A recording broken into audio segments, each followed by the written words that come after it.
भगवान उन पुण्यात्माओं को मोक्ष प्रदान करे। कल दूसरे दिन की कथा में हम और आप सब ने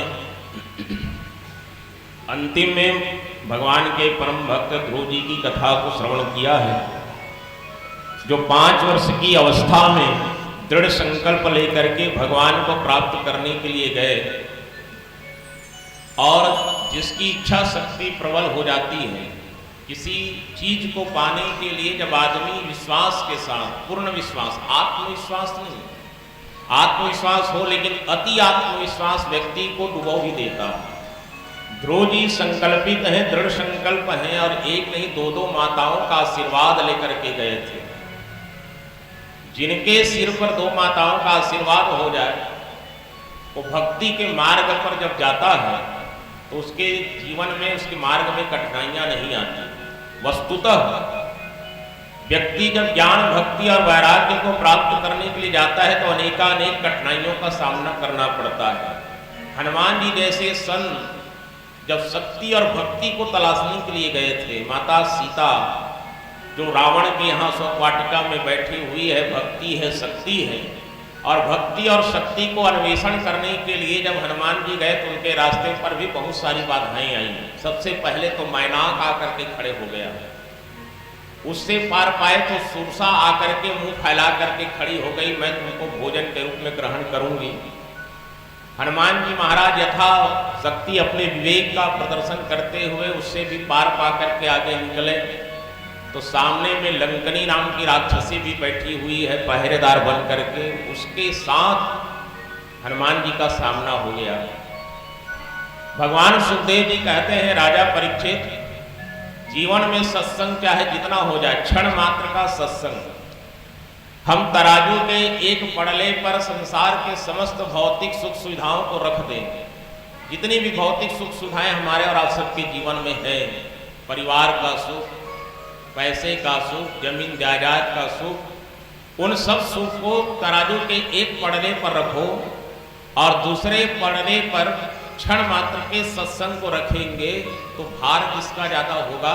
बोले सत्संग का भार ज्यादा होता है।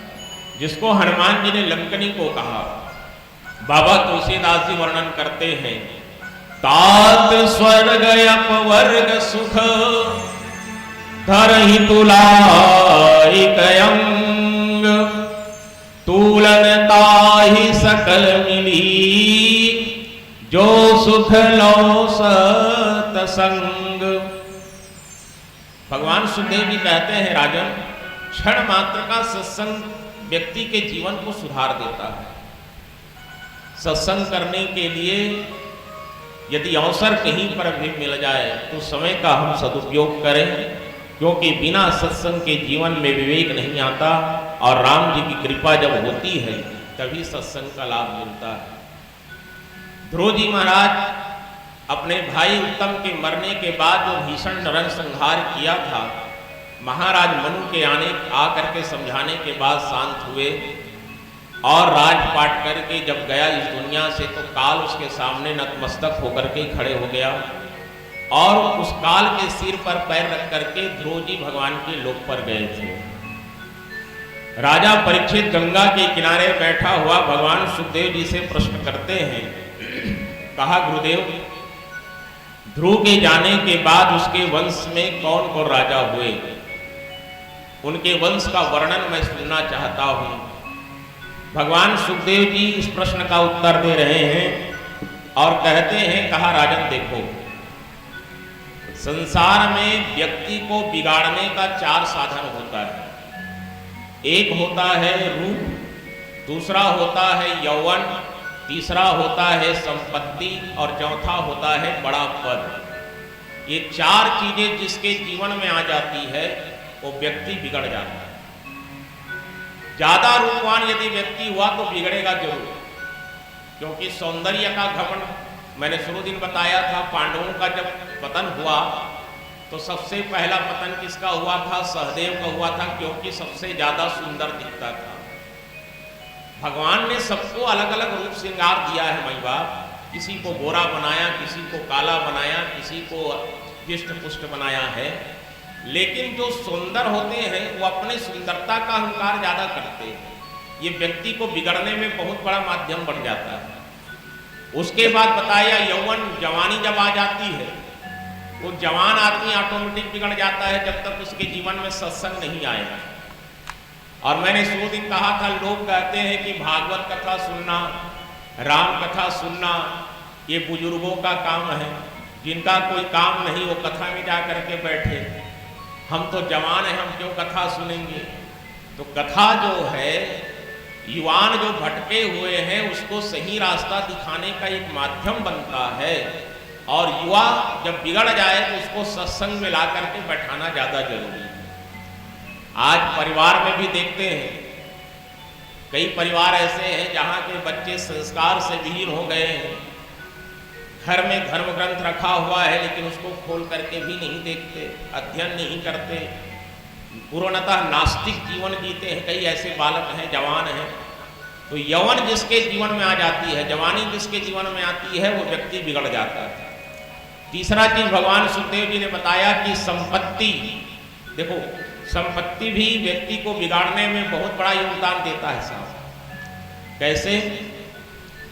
यदि स्वयं के द्वारा अर्जित की हुई संपत्ति है तब तो ठीक है, व्यक्ति स्वयं पसीना टपका करके, पसीना बहा करके संपत्ति अर्जित करता है तो संपत्ति का महत्व उसको पता रहता है। बैठे बिठाए यदि किसी को संपत्ति मिल जाए, माँ बाप ने इकट्ठा किया, लाखों करोड़ों की संपत्ति ला करके सौंप दिया, तो जिसने जीवन में कभी मेहनत नहीं किया, फोकट में जिसको संपत्ति मिलेगी वो व्यक्ति बिगड़ता जरूर है, दुरुपयोग करेगा। अरे इसमें हमारा क्या जाएगा, हमारे पास तो अरबों की संपत्ति है, थोड़ा बहुत संपत्ति यदि चला भी जाए तो क्या होने वाला है, बिगड़ जाता है, दुर्व्यसन में फंस जाता है। और अंतिम जो बताया है वो है बड़ा पद। व्यक्ति को जब बड़ा पद मिल जाता है, जो व्यक्ति अपने वार्ड का पार्षद नहीं बना जिंदगी में, अब ये शहर ही इसलिए मैं पार्षद कह रहा हूं, गांव होता तो पंच कह देता, वार्ड का पार्षद नहीं बना और उसको राज्य का मुख्यमंत्री बना दिया जाए डायरेक्ट, तो आदमी का दिमाग खराब हो जाएगा। पद, ज्यादा पद मिल जाता है तो आदमी बिगड़ जाता है, अहंकार उसके जीवन में आ जाती है। और अहंकार जिसके जीवन में आया, लोभ जिसके जीवन में आया, लालच जिसके जीवन में आया, षड विकार जिसके जीवन में समाहित हो जाता है, वो व्यक्ति ऑटोमेटिक बिगड़ जाता है।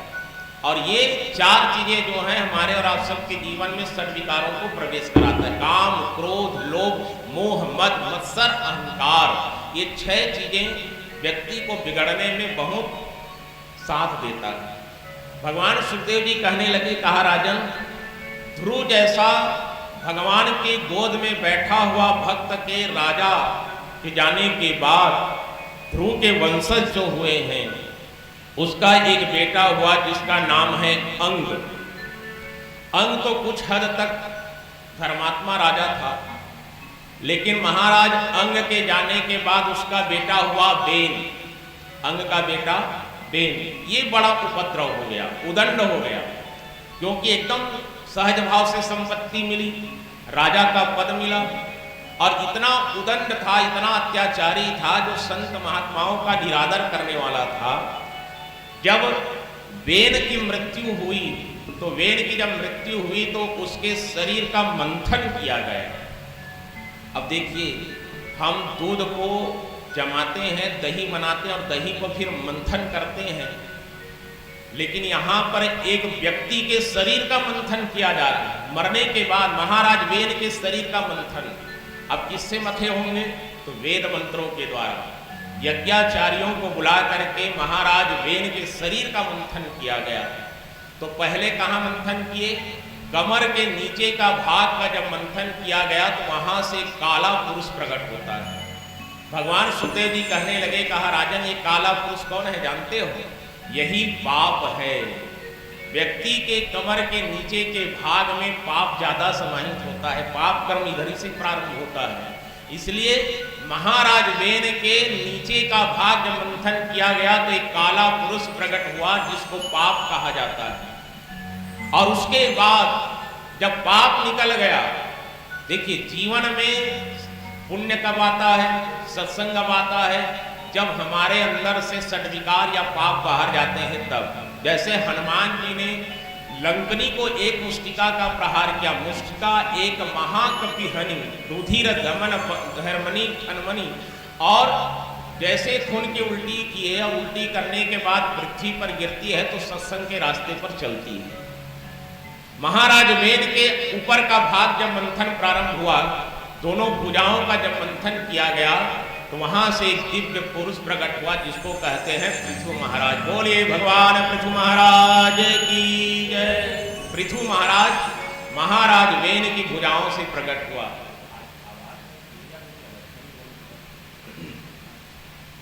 यहां से पृथु महाराज की उत्पत्ति हुई है महाराज वेद के भुजाओं से।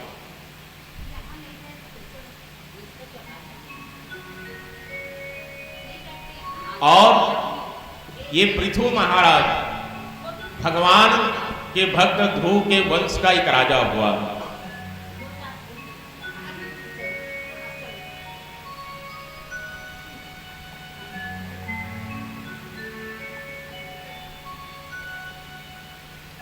बोलिए बांके बिहारी लाल की जय।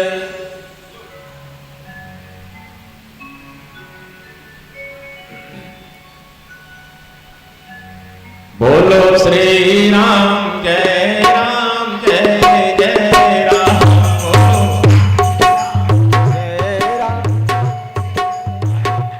बोलो श्री राम जय राम जय जय राम। बोलो जय राम जय जय राम।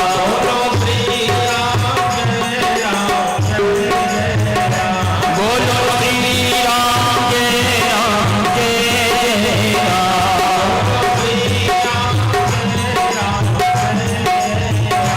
बोलो श्री राम जय राम जय जय राम।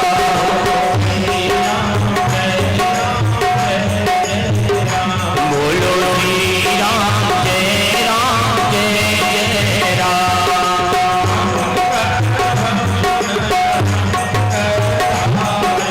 मंगल भवन मंगलहारी।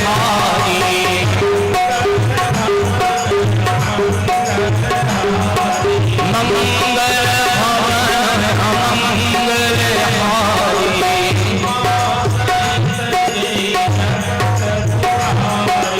उमा सहित जगत त्रिपुरारी।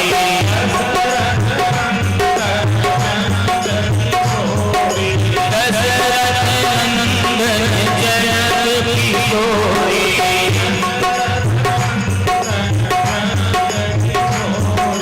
दशरथ नंदन जनक किशोरी।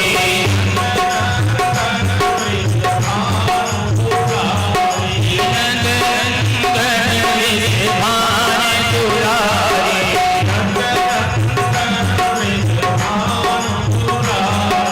नंदन विद्वान दुलारी।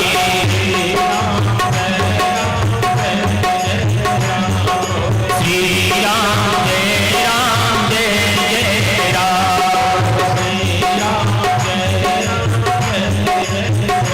बोलो श्री राम जय राम जय जय राम। महाराज पृथु का अवतरण हुआ है। 24 अवतारों में पृथु को भगवान का अवतार कहा गया है। और इसी पृथु महाराज के राज्य की चर्चा भगवान सुखदेव जी बता रहे हैं। भगवान सुखदेव जी कहने लगे, मैत्रेय जी विदुर जी को कथा सुनाते हुए कह रहे हैं, कहा विदुर जी, जिस समय पृथु का प्रादुर्भाव हुआ और पृथु जी राजा बने तो उस समय उस राज्य की स्थिति बड़ी दयनीय हो गई थी। चारों तरफ अकाल, भूखमरी, लोग भूख से मर रहे हैं, पशु पक्षी सब भूख से तड़प तड़प करके अपने प्राणों का त्याग कर रहे हैं। चारों तरफ हाहाकार मचा हुआ है।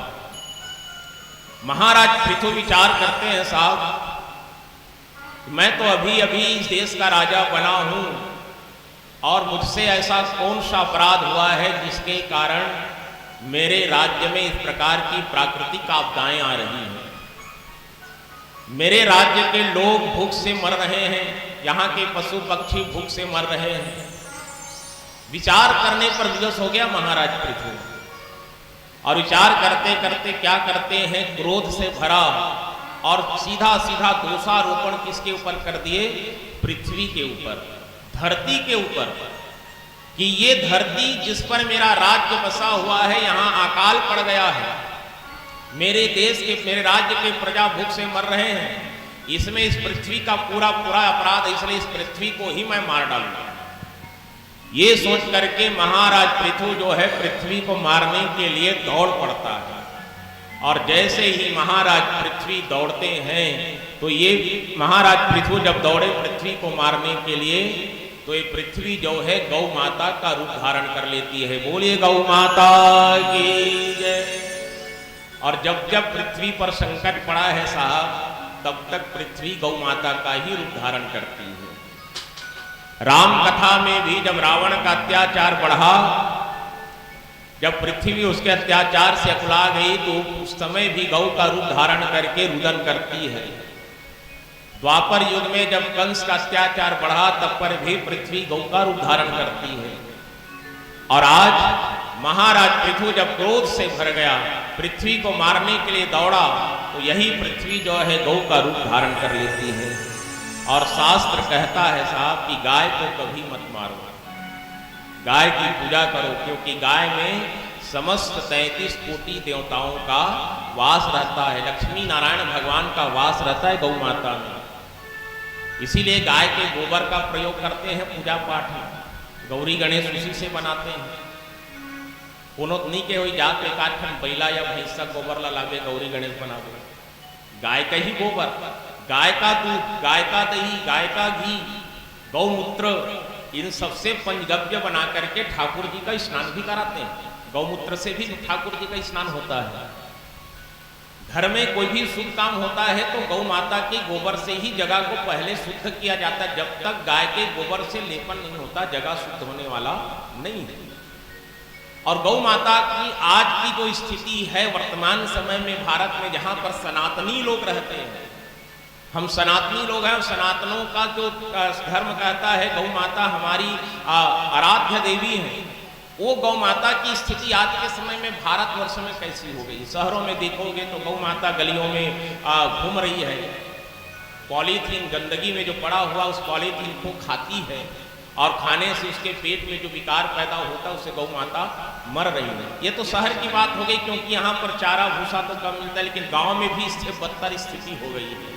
जहाँ पर गौचारण की जमीनें जो थी, उस गौचारण के जमीन पर अवैध कब्जा करके लोग घर बना दिए, गाय को चराने के लिए जगह नहीं बचा। अब गाय पालना कौन चाहता है बताओ? भले कुत्ते पाल लेंगे, ये सब विदेशी नस्ल के कुत्ते, उसको लक्स साबुन में नहलाते हैं कुत्ते को, लेकिन गौ माता को साल में एक बार नहलाना होता है। कब? अन्नकूट के दिन, गोवर्धन पूजा के दिन भोजन कराने के लिए, उस दिन भी गाय को नहलाने का समय नहीं रहता। गौ माता की पूजा नहीं करते, गाय को बांध करके नहीं रखते, लेकिन कुत्ते रखते हैं। घर में लिखे दरवाजे पर क्या लिखते हैं? सावधान, यहाँ कुत्ते रहते हैं। अब बताओ, उस घर में कुत्ते रहते हैं कि आदमी रहता है? सावधान, यहाँ कुत्ते रहते हैं।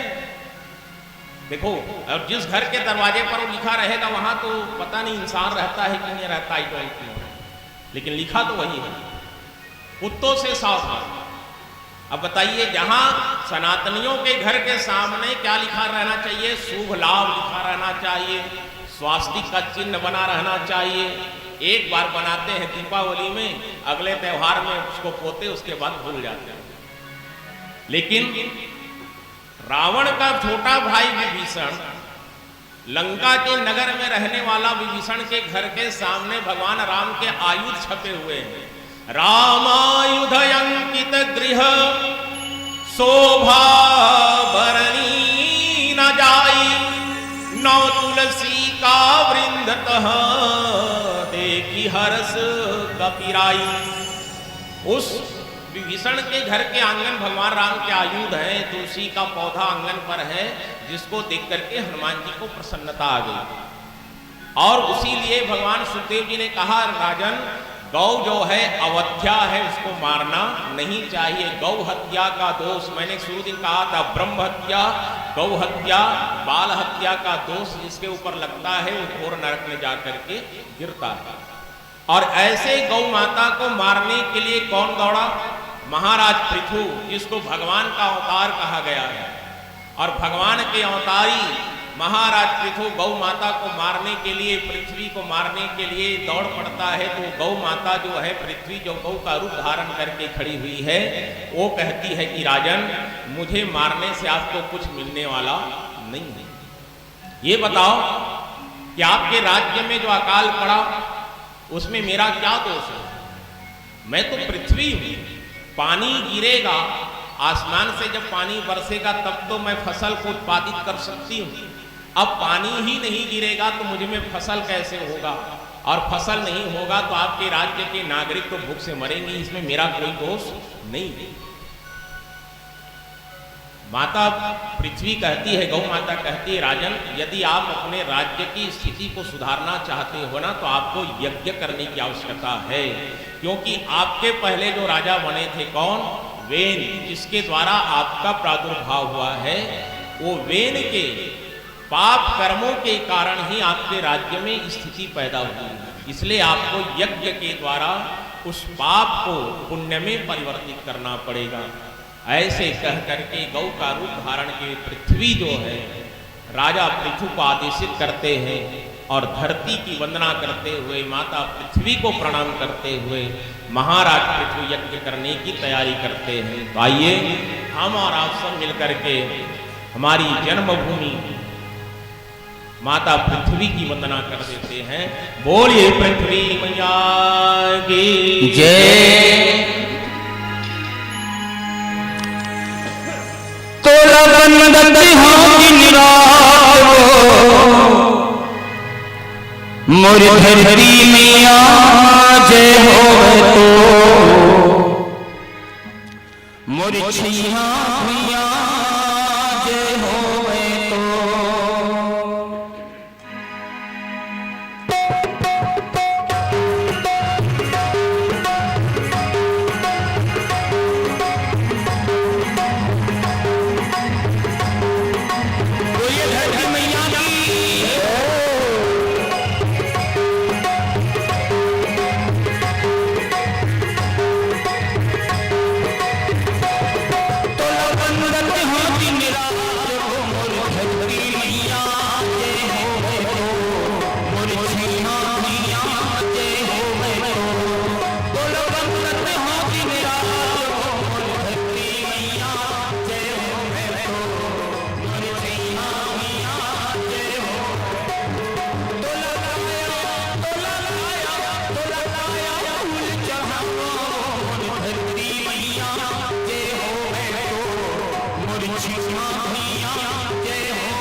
पृथु पृथ्वी की वंदना करके यज्ञ करने का संकल्प लेता है।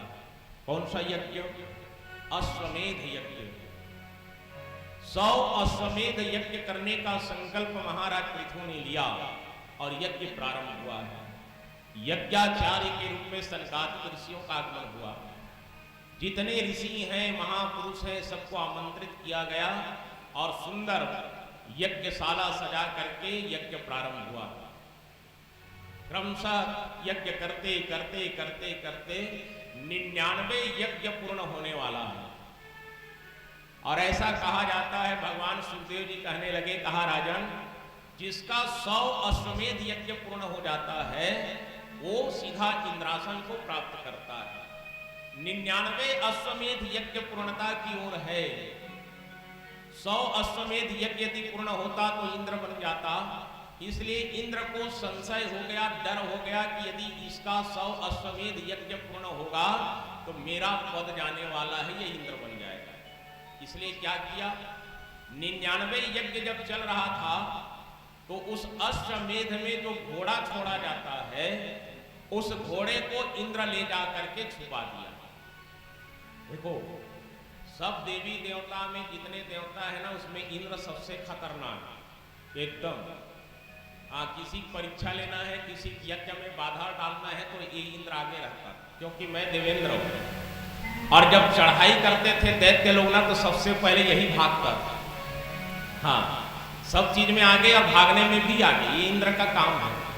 सब देवता को आगे कर देते थे, चलो युद्ध करो। और जब सब पराजित हो जाते थे ना, ये पतली रास्ता लेकर के खिसक जाता। तो ये डर इसको ये है कि ये पृथु इंद्र बन जाएगा।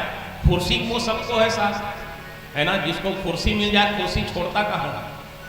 एक बार कुर्सी में बैठ गया तो कुर्सी छोड़ने वाला नहीं। और ये इंद्र को ऐसा पकड़ करके बैठा हुआ है कि दूसरे को इंद्र बनने ही नहीं देता। घोड़े को ले जाकर के छुपा दिया। राजा पृथु को पता चला कि ये अश्वमेध का घोड़ा को किसी ने चुरा लिया है। महाराज पृथु समझ गए ये घोड़ा चुराने वाला तो केवल एक ही है, कौन? इंद्र। लेकिन महाराज पृथु कहते हैं मुझे इंद्र बनने की लालसा नहीं है। जो मैं अश्वमेध यज्ञ कर रहा हूं वो इंद्र बनने की लालसा लेकर के नहीं कर रहा हूं, मैं तो अपने राज्य के, अपने देश के, प्रजा के कल्याण के भाव को लेकर के यज्ञ कर रहा हूं। शास्त्र में कहा गया है, साहब यदि आप जो भी यज्ञ करते हैं यदि उसमें स्वार्थ यदि जुड़ गया तो यज्ञ कभी पूर्ण होने वाला नहीं है। सबके समभाव को लेकर के, इसीलिए कहते हैं ना, सर्वे भवन्तु सुखिनः सर्वे सन्तु निरामयः सर्वे भद्राणि पश्यन्तु मा कश्चित् दुख भाग भवेत्। यज्ञ को संसार के कल्याण के भाव को लेकर के यदि यज्ञ किया जाता है तो यज्ञ पूर्ण होता है। ये श्रीमद् भागवत सप्ताह ज्ञान यज्ञ जो आप कर रहे हैं, आपके परिवार के द्वारा आयोजित है, ये यहाँ पर जिनकी तस्वीरें रखी हुई है स्वर्गवासी है, इनके मोक्ष की कामना तो जुड़ी है। लेकिन इसमें केवल पांडे परिवार का भाव नहीं है, इसमें जितने लोग जुड़ेंगे, मैंने शुरू दिन कहा था, जो भी आकर के कथा में सम्मिलित होता है नहीं होता है, यदि हवा के माध्यम से कथा जितने भी क्षेत्र में फैल रही है और उस कथा को जो भी जीव जंतु सुन रहे हैं उन सब का कल्याण इस भागवत की कथा से हो रहा है। यही भाव लेकर के आप आयोजन किए हैं तो ये यज्ञ पूर्णता की ओर जा रहा है। यदि भाव स्वार्थ सिद्धि के लिए होता तो कहीं न कहीं बाधा उत्पन्न हो जाती। महाराज पृथु विचार करते हैं कि मुझे इंद्र का पद नहीं चाहिए, मुझे तो केवल क्या चाहिए, अपने राज्य का सुख चाहिए, प्रजा का सुख। और यही एक राजा का लक्षण होता है साहब, जो अपनी प्रजाओं के कल्याण के बारे में सोचता हो, अपने कल्याण के बारे में नहीं सोचते। लेकिन आजकल के राजा अपने कल्याण को ज्यादा सोचते हैं, प्रजा को बाद में देखते हैं, है ना। कुर्सी पाने के लिए नाना प्रकार का प्रलोभन दिया भी जाता है और आज भी दे रहे हैं। और जब पद मिल जाता है उसके बाद प्रजा को भूल जाते हैं, पहले कस के कमाओ उसके बाद फिर सोचे। ये आजकल के राजाओं का काम है। लेकिन महाराज पृथु तो धर्मात्मा राजा है और 99 यज्ञ को पूर्ण करके यज्ञ को रोक दिया, मैं 100वां यज्ञ नहीं करूंगा। अब संत महात्मा वहां जितने बैठे हुए थे उन्होंने कहा कि आपको 100 यज्ञ पूर्ण करना पड़ेगा, संकल्प 100 यज्ञ का हुआ है। यदि आप ये 100वां यज्ञ नहीं करोगे तो फिर आपके राज्य में खुशहाली कैसे आएगी? कि महाराज पृथु कहने लगे कि मुझे अब यज्ञ नहीं करना है। इसके बावजूद भगवान पृथु के यज्ञशाला में स्वयं नारायण प्रकट हो गए। बोले लक्ष्मी नारायण भगवान की जय। चतुर्भुज रूप में नारायण आकर के खड़े हो गए और उस नारायण को देख करके हाथ जोड़ करके महाराज पृथु वंदना करते हैं।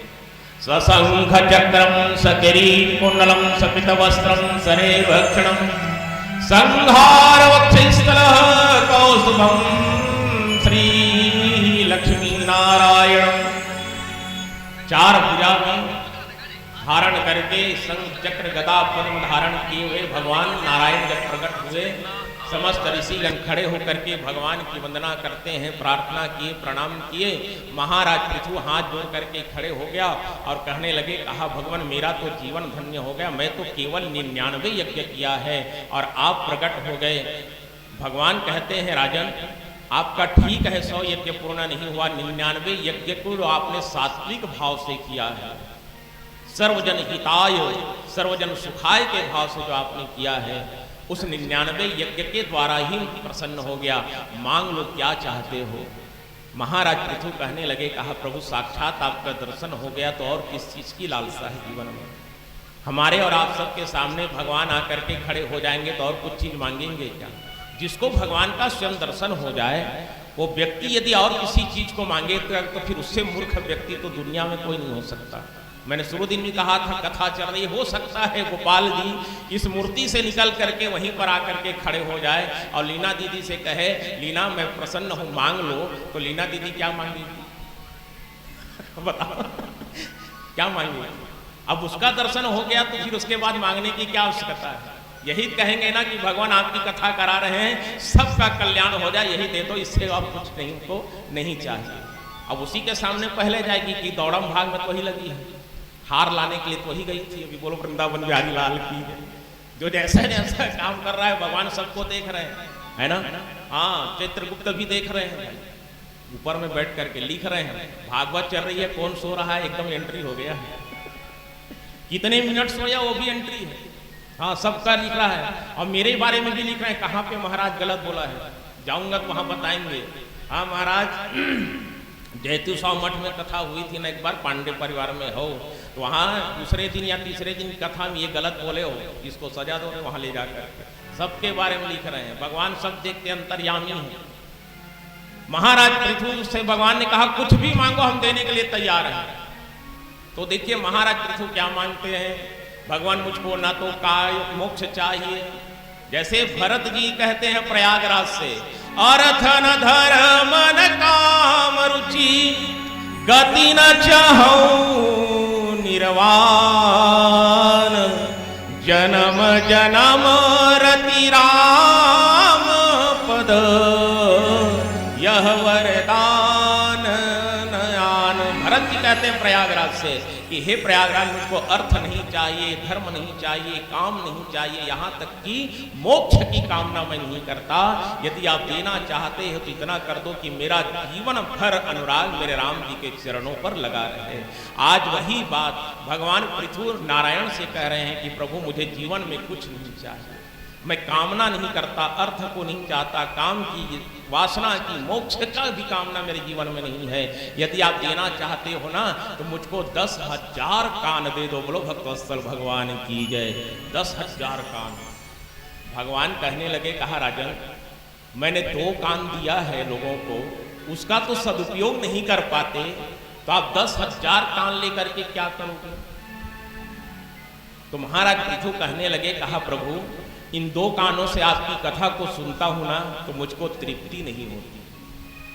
अब बताओ, महाराज परीक्षित कहने लगे, कहा यदि 10,000 कान भगवान दे देता तो महाराज पृथु कान को कहां कहां लगाते?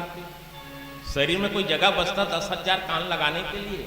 कहने का मतलब यह है, सुखदेव जी ने कहा राजन 10,000 कान मांगने का मतलब यह है कि इन दोनों कानों में 10,000 कान जितना सुन सकता है उतनी शक्ति इसमें दे दीजिए। इन कानों में 10,000 कान को सुनने की शक्ति। यदि उन कानों के द्वारा मैं भगवान आपकी कथा को सुनूंगा तब कहीं जा करके मुझे तृप्ति होगी। 2 कान से सुनता हूं ना तो तृप्ति नहीं मिल रही है। और हम लोगों की यही दशा है, सुनते जरूर हैं लेकिन यहाँ से सुन करके यहाँ से निकाल दे रहे हैं। हाँ, कथा को हृदय में पहुंचाना बहुत जरूरी है साहब। जब तक कथा हृदय में नहीं उतरेगी, अंदर नहीं प्रवेश करेगा, तब तक मोक्ष मिलने वाला नहीं है। बढ़िया उदाहरण भगवान सुखदेव जी दिए।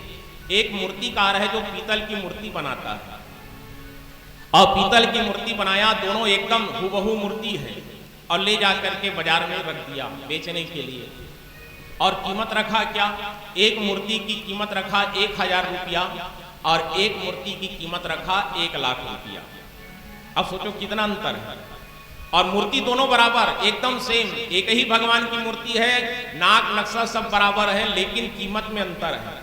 एक आदमी आया और कहने लगा, भैया मूर्ति तो दोनों बराबर है, एक है, लेकिन रेट में इतना अंतर कैसे है? तो उन्होंने कहा, आप खुद परीक्षा करके देख लो। तो कैसे परीक्षा करना? एक धागा दिया उसको, और रस्सी को धागा को दिया और कहा, इसके कान से डालिए।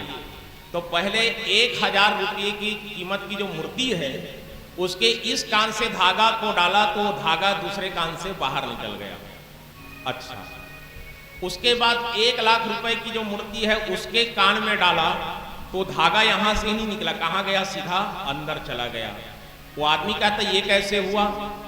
तो जो मूर्ति बेचने वाला है वो कहता है, भैया यही अंतर है कि एक कान से निकाल करके दूसरे कान से धागा निकल गया, इसलिए इसकी कीमत कम है, और कान से डालने के बाद धागा सीधा अंदर प्रवेश कर दिया, इसलिए इसकी कीमत ज्यादा है। कहने का मतलब यह है साहब कि कथा जब हम सुनते हैं, चाहे कोई भी कथा हो, भागवत की कथा हो, रामचरितमानस हो, या सत्यनारायण की भी कथा हम सुनते हैं, तो कथा दोनों कानों से सुनने के बाद सीधा कहाँ प्रवेश करनी चाहिए? अंतरात्मा में। आत्मा की शुद्धि कथा से ही होती है। आत्मा को शुद्ध करने के लिए ना कोई साबुन बना, ना कोई निरमा बना है। आज तक सुने हैं क्या कि हम शरीर को मल मल करके नहाते हैं, लेकिन आत्मा को कोई रगड़ रगड़ करके धोया है? आज तक धो सकते हैं?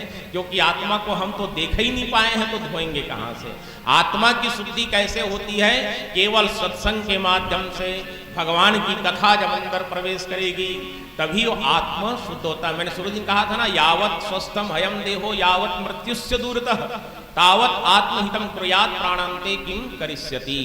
महाराज पृथु ने कहा कि मैं 2 कान से आपकी कथा सुनता हूं प्रभु, तो मुझे तृप्ति नहीं मिलती, इसलिए 10,000 कान की शक्ति आप मुझे दे दो, और उसके द्वारा मैं कथा सुनूं, तब कहीं जाकर के मुझे तृप्ति मिलेगी, और नहीं तो फिर मुझे इस मनुष्य जीवन से कोई मतलब नहीं है। कथा सुनना है तो ऐसे सुनो।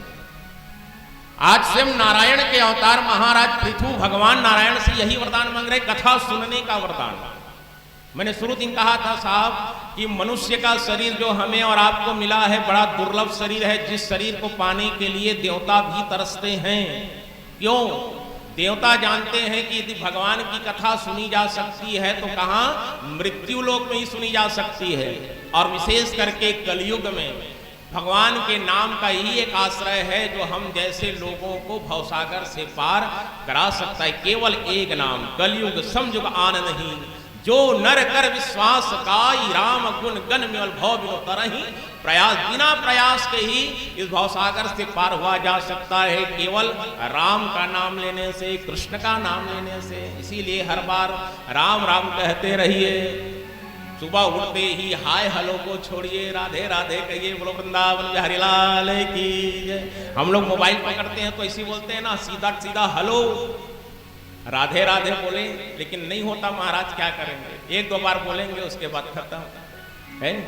तो कथा ऐसी सुनिए। महाराज पृथु को भगवान ने वरदान दिया, और 10,000 कानों की शक्ति महाराज पृथु के कानों पर समाहित हो गई, और कथा सुनते सुनते बढ़िया राज्य में खुशहाली फैल गई। और जिसके राज्य में स्वयं भगवान दर्शन देने के लिए आ गए साहब, तो वहां तो खुशहाली फैलनी ही है, और बढ़िया प्रजा जो है खुशहाल जिंदगी जी रहे हैं। महाराज पृथु बड़ा प्रसन्न हो गया, और अनंत काल तक राज्य करते करते इस संसार से जाने की तैयारी करते हैं। तो महाराज पृथु का एक पुत्र हुआ जिसका नाम है अंतर्ध्यान, और अंतर्ध्यान का बेटा हुआ हविर्धान, और हविर्धान का बेटा हुआ प्राचीन बरही राजा। ये महाराज पृथु के वंश हैं, ध्रुव जी के वंश हैं। प्राचीन बरही राजा ये भी यज्ञ करते थे, यज्ञ करते थे लेकिन शांति नहीं मिलती थी साहब, उदास रहते थे। अनेक यज्ञ करने के बाद भी जिसके जीवन में उदासी रहे, अशांति रहे, तो यज्ञ करने से क्या मतलब। हम घर में यज्ञ कराते क्यों हैं? घर में पूजा पाठ कराते इसीलिए कराते हैं ना, तो घर में शांति रहे, मन शांत रहे, परिवार शांत रहे, वातावरण शांत रहे। लेकिन यज्ञ कराने के बाद भी यदि अशांति है तो फिर यज्ञ कराने का फल ही कहां मिला। इसलिए प्राचीन बरही राजा जो है यज्ञ करते थे लेकिन मन अशांत रहता था। एक दिन उदास चित्त बैठे हुए थे, उसी समय देवर्षि नारद जी का आगमन हो गया। मैंने कहा था ना, जब जब जीव के जीवन में उदासी आती है, संकट आता है, तो उसके जीवन में संत का आगमन होता है। देवर्षि नारद जी जैसे ही आए, देवर्षि नारद को देख करके प्राचीन बरही राजा जो है हाथ जोड़ करके प्रणाम करते हैं, और प्रणाम करते हैं। देवर्षि नारद ने आशीर्वाद दिया और कहने लगे, कहा राजन, आप तो बहुत यज्ञ कर चुके हो, लेकिन इतने अशांत क्यों दिख रहे हैं? आपके चेहरे पर ये उदासी, ये मायूसी क्यों है? प्राचीन बरही राजा कहने लगे, कहा देवर्षि, यज्ञ तो मैंने किया लेकिन यज्ञ का जो सार्थक फल है वो प्राप्त नहीं हो रहा है। कारण क्या है? तो देवर्षि नारद जी कहने लगे, राजन, आपने यज्ञ तो किया लेकिन शास्त्र में लिखे हुए नियमों के आधार पर यज्ञ नहीं किया है। यज्ञ हो तो शास्त्र में लिखी हुई जो बातें हैं उनके नियमों के अनुसार यज्ञ होना चाहिए, लेकिन आपने तो ऐसा यज्ञ किया नहीं। बोले, कैसे महाराज? आप देखना चाहते हो कि आपने कौन सा कर्म किया है यज्ञ में? ऊपर आसमान की ओर दिखाया तो प्राचीन बरही राजा को क्या दिखा? अनेक बकरे, अनेक घोड़े जो हैं मुंह फैला करके खड़ा हुआ है। प्राचीन बरही राजा कहने लगे, कहा देवर्षि नारद, ये सब कौन है? बोले, कहा राजन, ये वो पशु हैं जिनको तुमने यज्ञ में बलि दे दिया था। यज्ञ में बलि नहीं दिया जाता, कहां लिखा है बलि का? लेकिन लोग आज भी बलि देते हैं। प्राचीन बरही राजा से कहने लगे, कहा देखो राजन, शास्त्र में लिखा गया है, उसके अनुसार यदि आप यज्ञ करते तो आपको अशांति नहीं मिलती, लेकिन आप शास्त्र के विरुद्ध चले हैं। तो वहां तो कहा गया महाराज कि आलभेद, आलभेद का मतलब बलि। तो राजा देवर्षि नारद ने कहा, देखो, आलभेद का मतलब बलि नहीं होता राजन, आलभेद का मतलब होता है छूना। और ये बकरा किसको कहा गया? अहंकार को। बकरा अहंकार है, तो अपने अहंकार की आहुति दीजिए। जीवन में अहंकार नहीं होना चाहिए। यदि बकरे को काटना ये नहीं है, अपने अहंकार को आहुति देना। और घोड़ा कौन है? बोले, घोड़ा अभिमान का स्वरूप है, अभिमानी नहीं बनना है।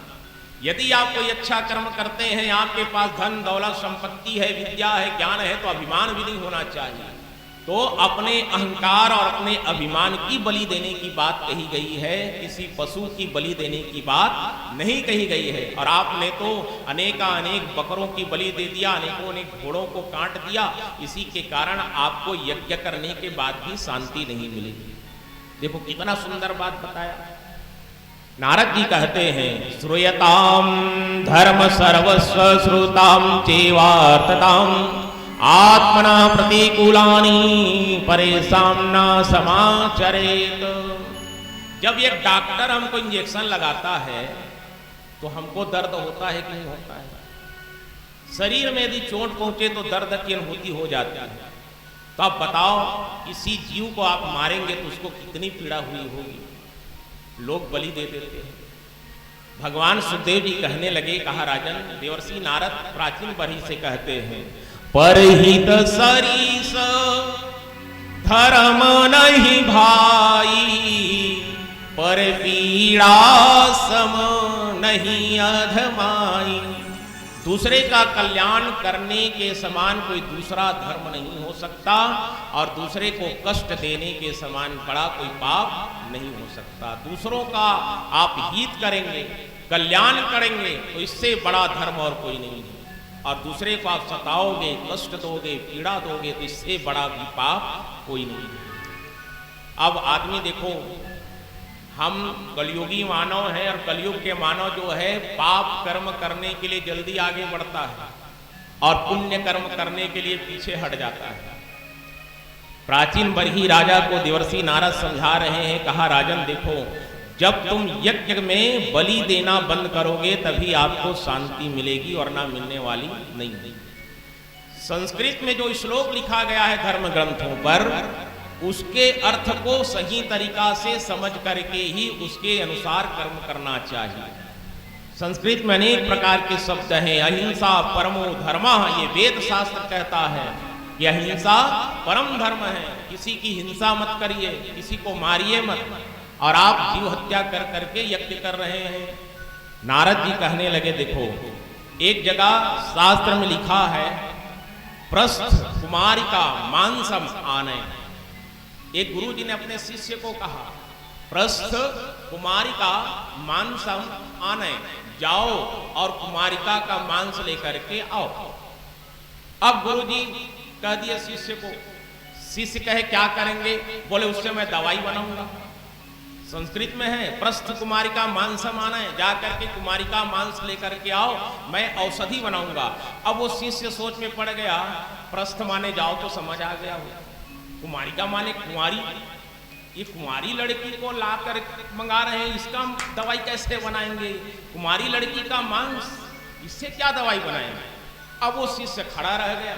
गुरुजी बोले बेटा जाओ।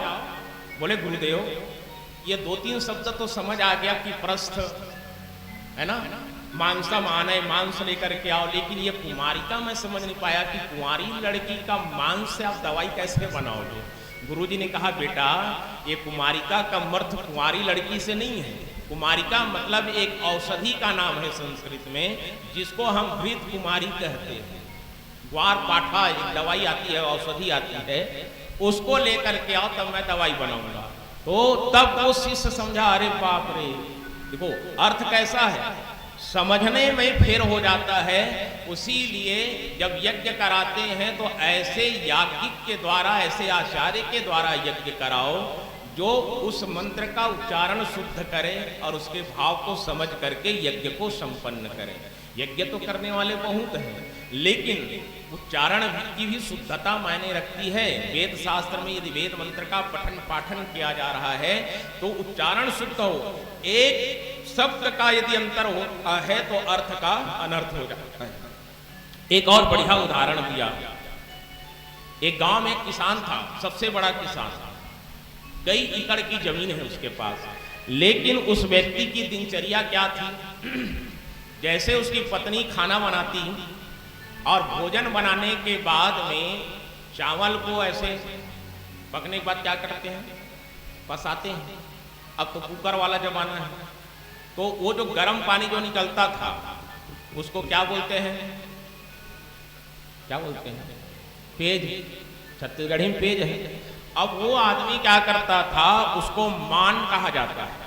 मान, गरम गरम मान में शक्कर डाल करके वो रोज पीता था, और है कई एकड़ का जमींदार।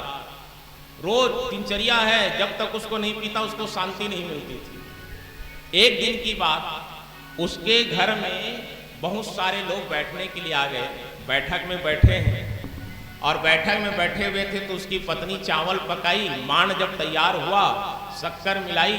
अब अपने पति को बुलाए कैसे, क्योंकि उनके सामने तो बहुत से लोग बैठे हुए हैं। वो अपने बेटे से कहा बेटा जाओ और अपने पिताजी को बुला करके लाना, कहना मान तैयार हो गया है, जा करके पी लीजिए, नहीं तो ठंडा हो जाएगा। अब वो लड़का गया, देखा तो यहाँ बहुत सारे लोग बैठे हैं, और मैं यदि पिताजी से सीधा सीधा कहूँ कि मान तैयार हो गया पिताजी, जा करके पी लीजिए ठंडा हो जाएगा, तो लोग कहेंगे इतना धनवान आदमी मान पी करके जीवन चलाता है, माने मेरे पिताजी की क्या हो जाएगी? बेइज्जती हो जाएगी। तो क्या क्या देखो, लड़का बड़ा दिमाग लगाया और जा करके हाथ जोड़ करके कहता है क्या? पिताजी धानपुर से मांडू आया है, धानपुर से मांडू आया है, कठौतिया घाट पर खड़ा है, जा करके मिल लीजिए, नहीं तो शीतलपुर को चला जाएगा। बोलो वृंदावन बिहारी लाल की जय। कितना सहज भाव से वो लड़का कह दिया, पिताजी धानपुर से मांडू आया है, कठौतिया घाट पर खड़ा है, जा करके मिल लीजिए, नहीं तो शीतलपुर को चला जाएगा। बाकी कोई नहीं समझे, वो आदमी समझ गया कि मेरा बेटा क्या इशारा कर रहा है। वो समझ गया कि मांड जो है कठौतिया में, कठौता जो होता है उसमें रखा हुआ है, ठंडा हो जाएगा। और वो तुरंत गया, पी करके आया, किसी को पता नहीं चला। लोग ये समझ रहे हैं कोई धानपुर गांव होगा, मांडू नाम का कोई व्यक्ति आया होगा जो मिलना चाहता है। तो भाव देखिए, प्रकट करना है तो उसके भाव को, अर्थ को समझना पड़ता है। वेद शास्त्र में जितनी भी बातें लिखी गई हैं साहब, उनको अर्थ को समझ करके हमें और आप सबको कर्म करना चाहिए। यदि वेद शास्त्र के विपरीत हम चलेंगे तो फिर पुनरपि जननम पुनरपि मरणम पुनरपि जननी जठरे सैनम के चक्कर में फंसे रह जाएंगे। और ऐसा देवर्षि नारद प्राचीन बरही राजा को समझाए तो राजा को समझ में आ गया। कहने लगे, हाँ देवर्षि, हमने तो जीव हत्या किया है, लेकिन अब जो यज्ञ हम करेंगे उसमें किसी जीव की हत्या नहीं होगी, किसी जीव की हत्या नहीं होगी। इस प्रकार से वहां पर भगवान सुखदेव जी परीक्षित जी को कथा सुना रहे हैं और उदाहरण दिए। कहा श्रीमद् भागवत में एक बढ़िया आख्यान आता है जो हमारे और आप सबकी जीवन की कथा है। सुखदेव जी कहने लगे, कहा राजन, अब जो मैं कथा आपको सुना रहा हूं ना, उसको ध्यान से सुनना, क्योंकि ये जो कथा है वो हमारे और आप सबके वास्तविक जीवन की घटना है। एक व्यक्ति का नाम है जिसका नाम है पुरंजन। ये शरीर ही क्या है? पुरंजन। और ये पुरंजन नाम का व्यक्ति, एक राजा पुरंजन, जिसका एक मित्र है जिसका नाम है अविज्ञात। अविज्ञात मतलब जिसको जाना नहीं जा सकता। और ये विज्ञात कौन है? वो आत्मा को ही अविज्ञात कहा गया। परमात्मा ही हमारा मित्र है जिसको हम जानते नहीं। एक दिन क्या हुआ, ये पुरंजन नाम का जो राजा है अपने मित्र अविज्ञात को लेकर के भ्रमण में निकला तो एक 9 दरवाजा के नगरी में प्रवेश करता है। और ये 9 दरवाजा की नगरी कौन है? हमारा शरीर। इसमें 9 दरवाजे हैं, गिन लीजिए। 9 द्वारे पूरे देही, 9 दरवाजा हमारे और आपके शरीर में है। कौन कौन सा? 2 आंख, 2 कान, 2 नाक का छिद्र, 1 मुंह। कितना हुआ? 2, 4, 6, 7 हुआ। और 2 एक मल द्वार और एक मूत्र मार्ग। 9 दरवाजे हो गए। तो ये 9 दरवाजे वाला नगर में प्रवेश किया, मतलब शरीर के अंदर प्रवेश किया। और शरीर के अंदर जब प्रवेश किया तो वहां पर उस पुरंजन नाम के व्यक्ति का मिलन हो जाता है एक सुंदर युवती के साथ जिसका नाम है पुरंजनी। और ये पुरंजनी कौन है? बुद्धि को पुरंजनी कहा गया है। और ये पुरंजनी के साथ वह व्यक्ति विवाह करता है, परिणय बंधन में बंध गया। और ये पुरंजनी जो है अकेली नहीं है, इनकी 10 सहेलियां भी हैं, 5 कर्मेंद्री, 5 ज्ञानेंद्री। और ऐसे नगर में वो पुरंजन नाम का व्यक्ति रहता है। अविज्ञात माने आत्मा उस मन को, उस मित्र को कहता है, कहा भैया तू ये बुद्धि के चक्कर में मत फंस, यदि इसके चक्कर में फंसेगा तो तू भटक जाएगा। लेकिन वह जो पुरंजन है उसी के जीवन में फंस करके रह जाता है। पुरंजनी बुद्धि से विवाह हुआ, 5-10 सहेलियां उसके साथ में हैं। और इस शरीर में 5 फण का एक नाग रहता है जिसको कहा गया क्या? प्राण, अपान, उदान, समान, ज्ञान, जो हमारे इस 9 दरवाजे के शरीर की रक्षा करता है। और इस शरीर पर, इस नगर पर आक्रमण करने के लिए कई ऐसे लोग हैं जो तैयार बैठे हैं। इंद्रियां रात में सो जाती हैं, 5 कर्मेंद्री, 5 ज्ञानेंद्री सब सो जाते हैं, लेकिन ये 5 प्राण जो है, 5 फन का नाग है, ये कभी सोता नहीं है। और इस नगर पर आक्रमण करने के लिए चंडवेग नामक व्यक्ति तैयार रहता है जिसको काल कहा गया है, चंडवेग। और इस चंडवेग नामक काल से, शत्रु से, ये 5 फन का जो नाग है वो हमेशा इस शरीर की रक्षा करता है। अब ये जो पुरंजन है अपनी पत्नी बुद्धि के चक्कर में फंसा हुआ, धीरे धीरे धीरे धीरे शरीर क्या है, क्षीण हो जा रहा है, मृत्यु के समीप पहुंच रहा है। तो उसका मित्र कहता है, कहा मित्र अब एक काम करो, अब गृहस्थ जीवन का सुख तुमने भोग लिया तो थोड़ा भजन कर लो। लेकिन वह व्यक्ति जो है अपने मित्र की बात को मानता नहीं। और देखिए, मृत्यु जैसे जैसे शरीर की निशानियां बताया गया, वो अविज्ञात जो मित्र है वो कहता है, देख मित्र, तेरे जीवन में घंटी बज रही है, मृत्यु का आगमन हो गया है। तो पहली घंटी कहां बजती है? देखिए कहां बजती है? सर के बाल में। मृत्यु कैसे प्रवेश करती है शरीर के अंदर? बुढ़ापा जैसे जैसे आता है, जब ये चंड वेग नामक आसुरी स्वभाव का व्यक्ति जब शरीर को नाश नहीं कर पाता, तो अपनी पुत्री को भेजते हैं जिसका नाम है जरा। जरा मतलब होती है बुढ़ापा। और बुढ़ापा जब आता है तो सबसे पहले निशानी कहां बताया गया? बाल पर। बाल पक गया। मित्र कहता है, देख मित्र, तेरे सर का बाल पक गया है, तेरे जीवन में बुढ़ापा आ रहा है, अब तो सुधर जा, भगवान का भजन कर ले। लेकिन वो मित्र कहता है, बाल पक रहा है तो कुछ नहीं होगा मित्र, इसको मैं डाई लगवा करके बंद कर दूंगा, पता ही नहीं चलेगा। और आज भी हम लोग कर ही रहे हैं। नहीं माना। दूसरी घंटी जब बजी तो आंखों की रोशनी कम हो जाती है।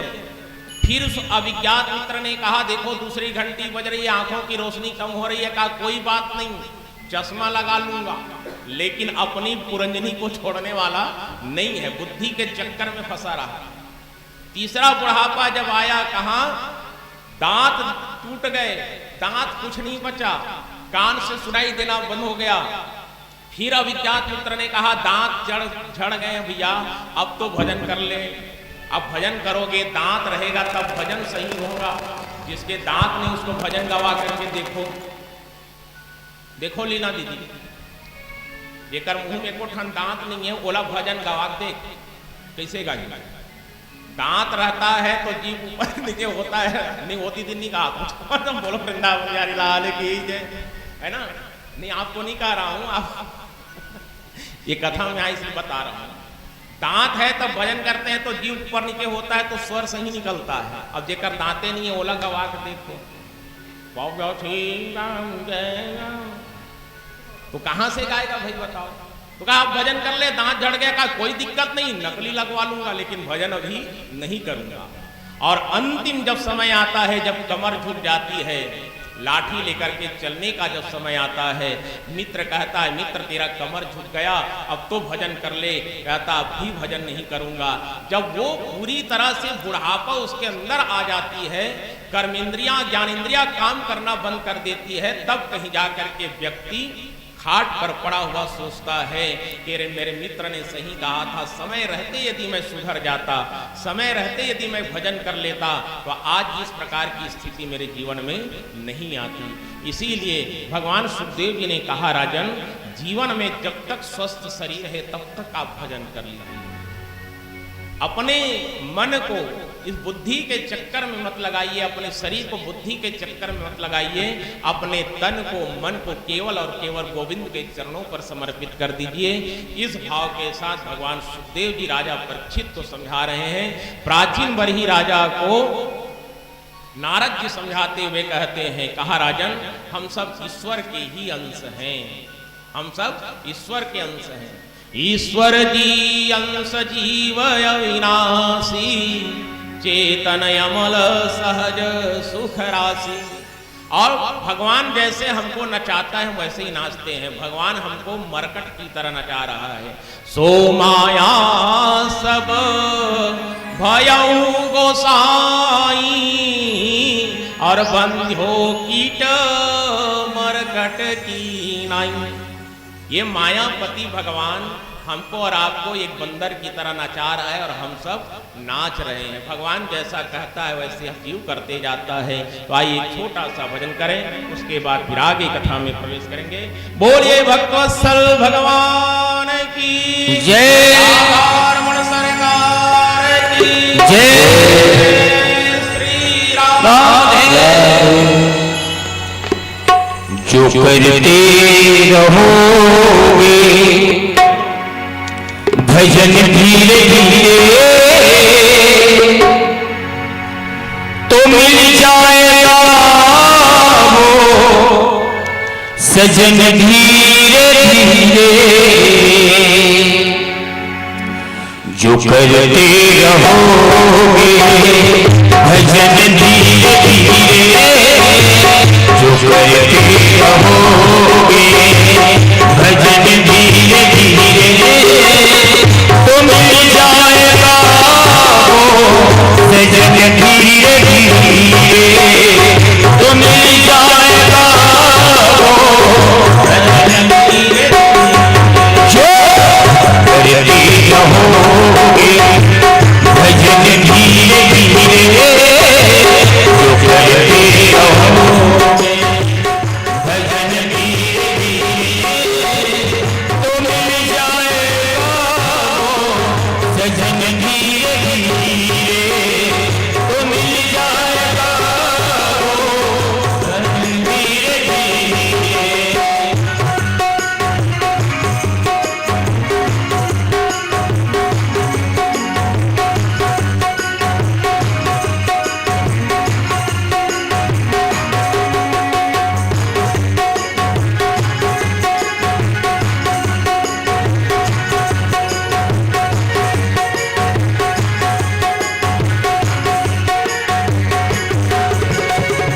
करो प्रेम से भक्ति सेवा हरि की, करो प्रेम से भक्ति सेवा हरि की, सेवा हरि की, करो प्रेम से भक्ति सेवा हरि की, करो प्रेम से भक्ति सेवा हरि की, तो मिल जाएगा रतन धीरे धीरे, तो मिल जाएगा रतन धीरे धीरे, जो करते रहोगे भजन धीरे धीरे, तो मिल जाएगा सजन धीरे धीरे, तो मिल जाएगा सजन धीरे धीरे।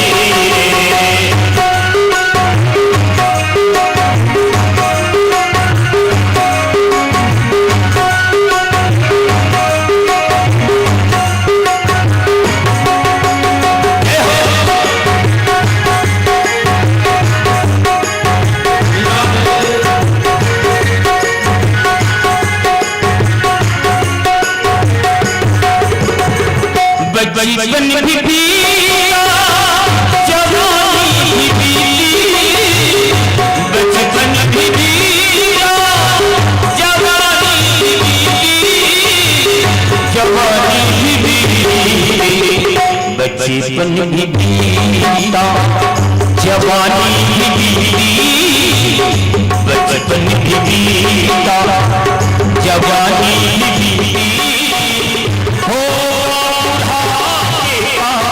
असर धीरे धीरे, होगा बुढ़ापे का असर धीरे धीरे, जो करते रहोगे भजन धीरे धीरे, तो मिल जाएगा सजन धीरे धीरे।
तो मिल जाएगा सजन भी हो, मिल जाएगा सजन भी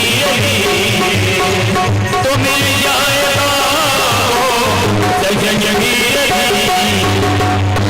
जय जय श्री राधे राधे राधे राधे राधे राधे राधे। श्याम से मिला दे। हाथ लो, उठाओ तब तो। श्याम तो ऊपर हैं, ऐसे उठाओगे तब ना तो बुलाएंगे। राधे राधे बोलो बांके बिहारी लाल की जय। कहने वालों की, नहीं कहने वालों की, सोने वालों की, जागने वालों की, सबकी, मोबाइल चलाने वालों की, बोलो वृंदावन बिहारी लाल की। हाँ, इसीलिए व्यासपीठ को ऊपर रखते हैं, 1.5 फीट में नहीं रखते, 2.5 फीट में रखते हैं, ताकि दूरिया वाले मंदिर क्या कौन काय काय के रखते हैं। यहाँ कम है, बाकी जगह ज्यादा रहता है तो फिर दिख जाते हैं। जैसे कि महाराज मान लो ऊपर में बैठा रह जाता है, ताकि कौन सुदत पिछुड़ान को कल बताया ना, कथा सोने का सबसे बढ़िया माध्यम बनता है। जिसको घर में नींद नहीं आती, कथा में आ जाओ, ऐसे ही सो जाओ। और जो कथा में सो गया वो सब कुछ खो गया। जागत है सो पावत है, सोवत है वो खोवत है। जो जागता है वही भगवान को प्राप्त करता है। भगवान सुखदेव जी राजा परीक्षित से कहने लगे, कहा राजन देखो, संसार में सबको बराबर खुश नहीं किया जा सकता। हाँ, आप सबके लिए कुछ भी अच्छा कर लो, लेकिन कहीं न कहीं कमी निकलेगी और सब प्रसन्न नहीं हो सकते। एक को प्रसन्न करोगे तो दूसरा नाराज होगा, दूसरे को प्रसन्न करोगे तो तीसरा नाराज होगा। इसी सबको एक समान प्रसन्नता या खुशी नहीं दी जा सकती। एक बढ़िया उदाहरण दिया सुखदेव जी ने।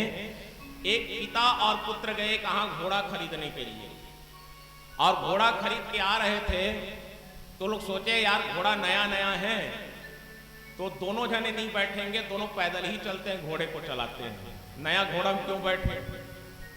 थोड़ी दूर गए तो व्यक्ति लोग कहने लगे कैसे पागल व्यक्ति है, साथ में घोड़ा है और दोनों पैदल चल रहे हैं। पिताजी कहने लगे, कहा बेटा बात गड़बड़ा रही है, काम करो तुम पहले बढ़ जाओ घोड़े पर। बेटा को पहले बैठा दिया गया। थोड़ी दूर गए तो लोग कहने लगे देखो इस बेटे को, जवान आदमी, बेटा घोड़े में बैठा है और बाप पैदल चल रहा है, इसको शर्म नहीं आती। जैसे वो लोग कह के गए, वो लड़का कहता पिताजी घोड़ा रोकिए, ऐसे ऐसे बोल रहे हैं आप घोड़े में बैठो मैं पैदल चलता हूँ। अब पिताजी बैठ गए, बेटा चल रहा है। थोड़ी दूर गए तो लोग कहते हैं देखो इस आदमी को, कितना दुष्ट है, अपने बेटे को पैदल चला रहा है, खुद घोड़े पर बैठ गया है, इसको शर्म नहीं आती। उसके पिताजी कहते हैं बेटा यहाँ पर भी गड़बड़ हो गई है, एक काम करते हैं तू भी आकर के बैठ जा। अब दोनों घोड़े में बैठ गए।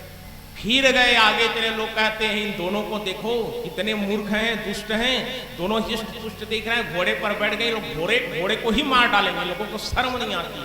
अब सोच में पड़े अब करे तो करे क्या। दोनों पैदल चले तब भी अपराध है, एक बैठा एक चला तो पर भी अपराध है, दोनों बैठ गए तो पर भी अपराध है। इससे अच्छा ये घोड़े को वापस छोड़ के आ जाओ, वही ठीक। आदमी संसार में सबको एक प्रकार से खुशी नहीं दी जा सकती साहब। हाँ, ये आयोजन हो रहा है ना तो सब एकदम खुश हैं, ऐसे नहीं, कहीं ना कहीं किसी के दिमाग में कुछ ना कुछ चल रहा होगा। बोलो वृंदावन बिहारी लाल की जय। कहीं ना कहीं चलेगा हर जगह, ये यही बात नहीं। और इस बात को मैं हर मंच में कहता हूँ, चाहे सार्वजनिक कार्यक्रम हो या व्यक्तिगत कार्यक्रम हो, ये बात मैं कहता हूँ कि आयोजन आप कर रहे हैं तो कहीं ना कहीं किसी के मन में कुछ न कुछ कसक बाकी है, और प्रत्यक्ष नहीं बोलेगा तो अप्रत्यक्ष रूप से अपने भाव को प्रकट करेगा। देखना कई लोग कहेंगे अरे यार इसको ऐसा करना था, इसको ऐसा करना था, ये तरीका चलता है, ये इस प्रकार से जो बात करते हैं ना वो प्रसन्न नहीं रहते आयोजन से, इसलिए ऐसी बातें निकल करके आ जाती हैं।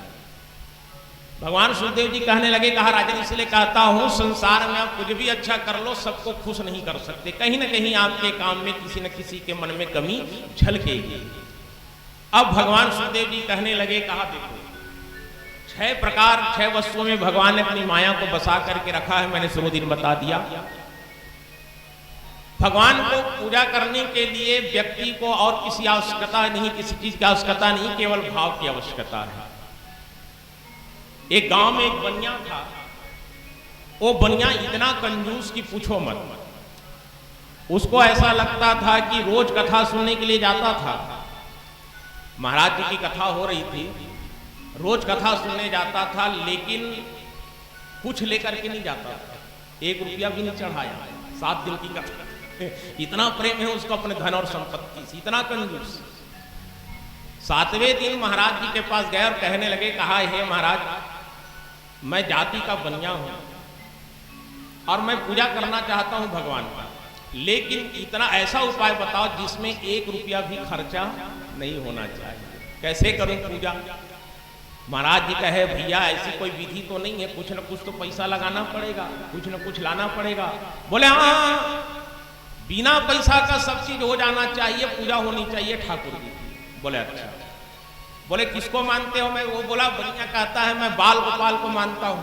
अच्छा, उसकी पूजा करना, चलो ठीक है, तो तुम मानसी पूजा करो, मन से पूजा करना और हर चीज मन से चढ़ाना, 1 पैसा नहीं लगेगा और पूजा करना। तो कैसे करूंगा? पहले ठाकुर जी को जगाना, सोए रहते ठाकुर जी, प्रातः काल अब स्नान करना और स्नान करने के बाद ठाकुर जी को जगाना। कैसे? जागो बंसी वाले ललना, जागो मेरे प्यारे। ठाकुर जी को उठाया करो ऐसे, जागो बंसी वाले ललना, जागो मेरे प्यारे। रजनी बीती भोर भयो है, घर घर खुले किवाड़े। भगवान को उठाओ, हे बंसी वाले उठ जा प्रभु, है ना, रजनी बीत गई, भोर हो गया, पूरे घर के दरवाजे खुल गए हैं, अब तो जागिए। और क्या कहना? गोपी दधी मथत सुनियत है, कंगना के झनकारे। उठो लाल जी भोर भयो है, सुर नर ठाड़े द्वारे। जागो बंसी वाले ललना, जागो मेरे प्यारे। उठाइए। ग्वाल बाल सब करत कोलाहल, जय जय शब्द उचारे। माखन रोटी हाथ में लीनी, गौवन के रखवारे। जागो बंसी वाले ललना, जागो मेरे प्यारे। भगवान को उठा देना भैया। बोले हाँ, ऐसे उठाना है महाराज। हो, और उसके बाद फिर भगवान को क्या कराना? स्नान कराना है। तो स्नान किससे कराओगे? जल से कराइए, दूध से, दही से, शहद से, शक्कर से, पंचामृत से। तो वो आदमी को कहा है 1 रुपया नहीं लगना चाहिए, तो दूध दही तो खरीदेगा तो पैसा लगेगा। तो कहे मन से स्नान कराना, और मन से स्नान कराता है। रोज सवेरे नहाता, नहा करके बढ़िया ठाकुर जी को जगाते, एक थाली पर ठाकुर जी की मूर्ति को रखते, पानी बस में स्नान कराते थे, दूध दही कुछ नहीं है, फिर भी स्नान करा रहा। हे प्रभु, मैं दूध से आपको स्नान करा रहा हूँ, दही से स्नान करा रहा हूँ। स्नान कराने के बाद बढ़िया श्रृंगार करते और ठाकुर जी को भोग लगाते हैं। तो ठाकुर जी को क्या पसंद है? माखन मिश्री तो पसंद है। तो क्या करता? वहां ना तो मक्खन है, ना मिश्री है, ना दूध है, ना दही है, ना शक्कर है, कुछ नहीं है, केवल खाली कटोरी में ऐसा डालता, शक्कर समझ करके शक्कर को मिलाता, बिना शक्कर का शक्कर डल गया, चम्मच से हिला देते और ठाकुर जी को भोग लगाते। त्वदीयमस्तु गोविंदम तुभ्यमेव समर्पयेत्। लो जी प्रभु, भोजन ग्रहण करिए, रख देता था। प्रतिदिन एक क्रिया चल रही है, समय बीत रहा है, समय बीत रहा है। एक दिन की बात, स्नान करा करके, श्रृंगार करा करके भोग लगाने का समय हुआ, तो बनिया को ऐसा लगा कि मैंने आज शक्कर थोड़ा ज्यादा डाल दिया है मक्खन में, आज 2 चम्मच शक्कर ज्यादा हो गया। यदि मेरे ठाकुर जी ज्यादा शक्कर खाएंगे तो इनको फिर शुगर हो जाएगा, तो शक्कर को निकाल देता हूं। अब सोचो, मक्खन में मिला हुआ शक्कर वापस निकाला जा सकता है क्या? नहीं, लेकिन वो निकाल रहा है कि आज मक्खन में शक्कर ज्यादा लग गया, मेरे ठाकुर जी खाएंगे तो बीमार हो जाएंगे, इसलिए शक्कर को निकाल रहा हूं। शक्कर को निकालने के लिए जैसा हाथ बढ़ाया, भगवान प्रकट हो गए। बाल गोपाल हाथ को पकड़ा, जोर से कहा, हे रुक। देखा हड़बड़ा के कौन है, तो बगल में कौन? बाल गोपाल जी खड़े थे, बोले बाल कृष्ण भगवान की जय। कहा कैसे कर रहे हो? कहा प्रभु शक्कर ज्यादा हो गया है इसलिए निकाल रहा हूं। भगवान कहे वाह भक्ति, तुम्हारी भक्ति बड़ी अपरंपार है, एक तो ना तो दही है ना शक्कर है ना कुछ है, ऊपर से तुम ज्यादा हो गया करके निकाल रहे हो। रोज मेरे को सूखा सूखा तू पूजन कर दिया, बिना भोग लगाए बिना कुछ पदार्थ के भोग लगा दिया। अरे यार धोखा से मन में ही शक्कर ज्यादा हो गया, उसको भी तू निकाल रहा है। तेरी भक्ति अपरंपार है। देखो भगवान उस मानसी पूजा से ही प्रकट हो गए साहब। भाव कितना शुद्ध रहा होगा उस व्यक्ति का। कहने का मतलब यह है भाव का भूखा हूं मैं, है ना। भाव से भगवान को जो भी भोग लगाइए। भगवान सुखदेव जी कहने लगे, कहा एक और भक्त आए थे जिसका नाम है ऋषभ देव जी महाराज। ऋषभ देव जिसको जैन संप्रदाय का तीर्थकर कहा जाता है। ऋषभ देव जी अपने पुत्रों को बुला करके सत्संग करते हैं। कहने लगे, कहा बेटा ये बताओ ये मनुष्य का शरीर हमको क्यों मिला है? तो बेटे कहते हैं पिताजी सोने के लिए, खाने के लिए, घूमने के लिए। ऋषभ देव जी कहते हैं नहीं, ये गलत बात है। शरीर केवल खाने पीने सोने घूमने के लिए नहीं मिला है, ये मिला है किसके लिए? भगवान की भक्ति करने के लिए, भगवान का भजन करने के लिए, सत्संग करने के लिए। लेकिन इतना सत्संग दिया ऋषभ देव जी, बेटे सुन जरूर रहे हैं लेकिन ध्यान कोई नहीं दे रहे हैं। वो सोच रहे हैं कि पिताजी का काम ही ऐसा है रोज इस प्रकार से हमको उपदेश देना। देखो जब घर के बड़े बुजुर्ग जब कोई बात कहते हैं उपदेश देते हैं तो उसको ध्यान से सुन लेना चाहिए, हमारे जीवन में काम आता है। ऋषभ देव जी के पुत्र सुना कर देते हैं। ऋषभ देव जी ने कहा देखो बेटा, जीवन में यदि कोई संत आ जाए तुम्हारे घर में तो संत का आदर करना, सम्मान करना, संत का सम्मान करोगे और संत जब आशीर्वाद देते हैं ना तो हमारे जीवन के लिए बहुत ही फलीभूत होता है। संत का अनादर कभी मत करना। ठीक है पिताजी। मंदिर में जब जाओ तो मंदिर में जब जाते हैं तो क्या करना चाहिए? बोले भगवान की मूर्ति को जब देखते हैं ना तो केवल पत्थर की मूर्ति समझ करके मत देखना, उसमें क्या देखना? प्रत्यक्ष भगवान के स्वरूप का दर्शन करना। मैंने शुरू दिन बताया था ना, भगवान के दर्शन करने का एक अपरोक्ष माध्यम भी होता है। स्वप्न में भी भगवान का दर्शन करते हैं। तो जो पत्थर की मूर्ति या संगमरमर पत्थर की मूर्ति मंदिर में स्थापित है, जा करके केवल इस भाव से मत देखना कि ये पत्थर की मूर्ति है, उसमें भगवान के साक्षात स्वरूप का दर्शन करना। दूसरा चीज बताया ऋषभ देव जी ने, घर में जब भोजन बने तो बिना भगवान को भोग लगाए भोजन ग्रहण नहीं करना चाहिए। जब भोजन तैयार होता हो घर में तो पहले भगवान को भोग लगाना चाहिए। आप जिस भी भगवान को मानते हैं, घर में कुल देवता तो होता ही है, कुल देवता अलग होता है, इष्ट देवता अलग होता है ना। हर एक व्यक्ति के, हर परिवार का एक कुल देवता है और एक इष्ट देवता है। कोई देवी को मानते हैं, कोई देवता को मानते हैं। तो जिस भी भगवान को आप मानते हैं कुल देवता के रूप में, इष्ट देवता के रूप में, और प्रायः सबके घर में ठाकुर जी की मूर्ति तो रहती ही है। भोजन यदि बना तो पहले ठाकुर जी को भोग लगाओ। यदि स्नान करने के बाद भोजन बनाने में यदि विलंब भी हो जाता है तो जब भगवान को आप स्नान कराते हैं तो कुछ भी वस्तु, कुछ भी पदार्थ आपके घर में हो, ठाकुर जी को तुलसी पत्र डाल करके भोग लगा दीजिए। और भोजन बनने के बाद आप चाहे तो उस तुलसी पत्र को भोजन में डालिए, भोजन प्रसाद में परिवर्तित हो जाता है। बोलो भक्तवत्सल भगवान की जय। भगवान के चरणों में लगा हुआ भोग को ला करके यदि घर के भोजन में मिला देते हैं तो भोजन नहीं रहता, वो क्या बन जाता है? प्रसाद बन जाता है। और उस प्रसाद को फिर आप ग्रहण करें। और तीसरा चीज ऋषभ देव जी ने कहा बेटा देखो, यदि किसी मंदिर में कहीं पर भी गए हो, भगवान के चरणों में चढ़ा हुआ पुष्प या पत्ते यदि जमीन पर बिखरे हैं तो उसको पैर से कभी रौंदना नहीं चाहिए। यदि आप देख लिए ये भगवान का चढ़ा हुआ फूल जमीन में पड़ा है तो उसको उठा करके कहीं पर रख दीजिए, लेकिन पैर से रौंदना नहीं चाहिए। ऋषभ देव जी अपने पुत्रों को ज्ञान दे रहे हैं। बाकी पुत्र तो ध्यान नहीं दिए साहब, लेकिन एक बेटा है जिसका नाम है क्या? भरत। भरत ध्यान से सुनता है। पिताजी ने क्या कहा? पिताजी ने कहा है कि वैराग्य को धारण करिए। जब तक वैराग्य जीवन में नहीं आएगा तब तक भक्ति के मार्ग पर नहीं जा सकते। और पिताजी की एक कही हुई बात की वैराग्य को धारण करना है, भरत जी के मन में वैराग्य आ गया। बोलो वृंदावन हरिलाल की जय।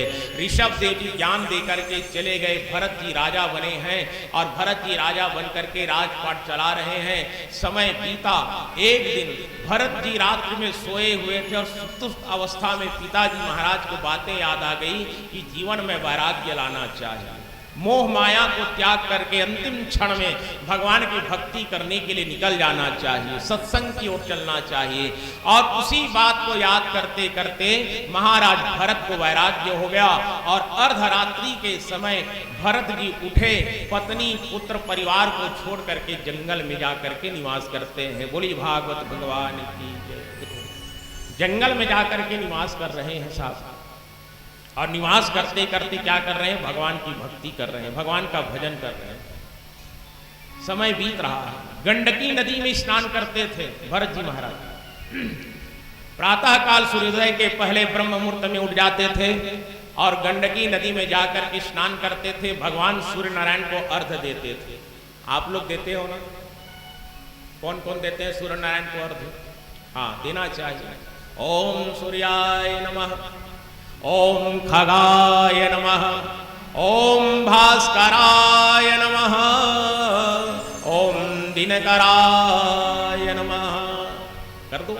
यदि भास्कर का नाम याद नहीं आए तो गायत्री मंत्र तो सबको ही आता होगा। उसी मंत्र से भगवान सूर्यनारायण को जलांजलि दे दीजिए, अर्पण करिए। तो इससे क्या होता है, भगवान सूर्यनारायण का प्रकाश जब बुद्धि पर पड़ता है तो बुद्धि प्रखर हो जाती है, शरीर स्वस्थ रहता है। सूर्य भगवान सूर्य नारायण हम सबको प्रकाश देता है, तो हमारा तो कर्तव्य बनता है कि एक लोटा हम उसको जल अर्पण कर दें। कई लोग कहते हैं महाराज हम तो फिर नल में नहाते हैं बाथरूम के अंदर, तो कैसे जल अर्पण करें? अरे घर में लोटा तो रहता होगा, नहाने के बाद एक लोटा जल लेकर के छत में तो चढ़ सकते हो, और छत में चढ़ करके भी तो हम अर्पण कर सकते हैं। तालाब में नहाने वाले तो ठीक है हाथ से दे देते हैं, लेकिन सूर्य नारायण को अर्घ देना चाहिए। भरत जी महाराज गंडकी नदी में स्नान करते करते सूर्य नारायण को अर्घ देते। रोज की दिनचर्या। एक दिन की बात, इधर भरत जी महाराज स्नान कर रहे थे और उसी नदी में एक गर्भवती हिरण जो है पानी पीने के लिए आई हुई है, गर्भवती है, और पानी पी रही थी। तो दूर में शेर के दहाड़ने की जब आवाज सुनती है, जैसे ही शेर जोर से दहाड़ा, डर के कारण वो हिरणी जो है गंडकी नदी में छलांग लगा देती है। और छलांग लगाई तो क्या हुआ, उसके गर्भ में पलने वाला जो शावक है वो गर्भ से बाहर निकल गया और बहते बहते नदी में बह रही है छोटा सा शावक। ये जो बड़ी हिरणी है, माता हिरणी जो है, वो तैर करके तो उस पार निकल गई, लेकिन नवजात जो शावक है, हिरण का बच्चा जो है, वो गंडकी नदी में बहते बहते बहते बहते कहाँ आ गए, जहाँ पर भरत जी महाराज स्नान करके सूर्य नारायण को अर्घ दे रहे थे। आ करके जैसे ही शरीर पर टकराया, भरत जी महाराज देखे तो एक नन्हा सा मृग शावक जो है बह करके आया है, तुरंत गोदी में उठाया। और गंडकी नदी का जल इतना ठंडा था कि उस ठंडे जल में डूबने के कारण उस मृग शावक का शरीर पूरा कांप गया था, अकड़ गया था। ला करके किनारे में ला करके अपने वस्त्र से उसके शरीर को पोंछा, आग जला करके उसके शरीर को तपाया, तब कहीं जा करके मृग शावक का शरीर जो है वो ठीक हुआ। इधर उधर देखा महाराज भरत ने कि हो सकता है कहीं पर इस मृग शावक की मां हो तो इसको उसके पास छोड़ दूं, लेकिन कहीं पर अन्य मृग नहीं दिखाई दिया। तो उस नन्हे से मृग शावक को लेकर के अपनी कुटिया में पहुंच गया और कुटिया में पहुंच करके उस मृग शावक का देखभाल करता है अपने पुत्र की तरह। देखिए, जो भरत जी महाराज वैराग्य को धारण करके भगवान की भक्ति करने के लिए अपने स्वयं की पत्नी, अपने स्वयं के पुत्र को त्याग करके आया हुआ है, आज एक मृग शावक की ममता में ऐसा फंसा, मृग शावक से ऐसा प्रेम किया कि अब प्रतिक्षण केवल उस मृग शावक के बारे में चिंतन करता है। भगवान की भक्ति करने वाला जो माला जाप करता था, माला जाप करना छोड़ दिया, केवल मृग शावक की चिंता। उसको सवेरे नहलाता धुलाता, उसके लिए चारे की व्यवस्था करता, जहां से भी आता उसको पहले ढूंढता, उसी के ममता में फंसा हुआ है भरत जी महाराज। भगवान को भूल गया। देखिए, वैराग्य खत्म हो गया। आदमी वैराग्य धारण करने के बाद किसी की मोह में फंसेगा तो वैराग्य नष्ट हो जाता है, तो ज्ञान और भक्ति स्वयं से दूर हो जाती है। भरत जैसा ज्ञानी राजा आज एक पशु योनि को प्राप्त हुए मृग शावक की ममता में फंस करके भगवान की भक्ति करना भूल गया, और परिणाम यह हुआ साहब कि एक दिन वह मृग शावक जो है घूमने के लिए जब निकला तो अपने झुंड को देख करके उस झुंड में समाहित हो गया और हिरणों के झुंड के साथ दूर निकल गया। देखो, आप किसी पशु को कितना भी लाड प्यार से रखो, बाहर निकालोगे उसके स्वजाति लोग मिल जाते हैं तो उसी में जाकर के शामिल हो जाता है। अब संध्या के समय भरत जी महाराज जब आए, उसके चारा लेकर के आए तो इधर उधर देखते हैं, मृग शावक कहीं नहीं मिला। कुटिया में ढूंढा, इधर उधर सब तरफ ढूंढा और चिल्लाते चिल्लाते ढूंढ रहा है, हा मृग शावक, हा मृग शावक, हा मृग शावक, कहाँ है मेरा मृग शावक। लेकिन मृग शावक कहीं नहीं मिला और अंततो गत्वा भरत जी महाराज उस मृग शावक की चिंता करते करते करते करते अस्वस्थ हो गए, बीमार पड़ गए। खाट में पड़े पड़े भी अंतिम समय में किसको चिंतन कर रहा है? उस मृग शावक की चिंता कर रहा है।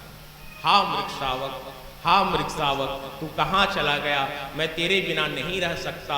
मृग शावक को चिंतन करते करते करते करते प्राण छूट गया। बोलो वृंदावन बिहारी लाल की जय। और इसका परिणाम यह हुआ साहब कि जब जन्म लेकर के आया भरत जी तो हिरण का जन्म लेकर के आते हैं। भगवान सुखदेव जी कहने लगे, कहा राजन, अंतिम समय में आपके मन में जो भाव आएगा, जिसका आप चिंतन करेंगे, वही शरीर आपको मिलता है। क्योंकि 84 लाख योनियों को भटकने के बाद ये मनुष्य का शरीर मिलता है। तो मरने के समय आप केवल भगवान का चिंतन करिए, भगवान का स्मरण करिए।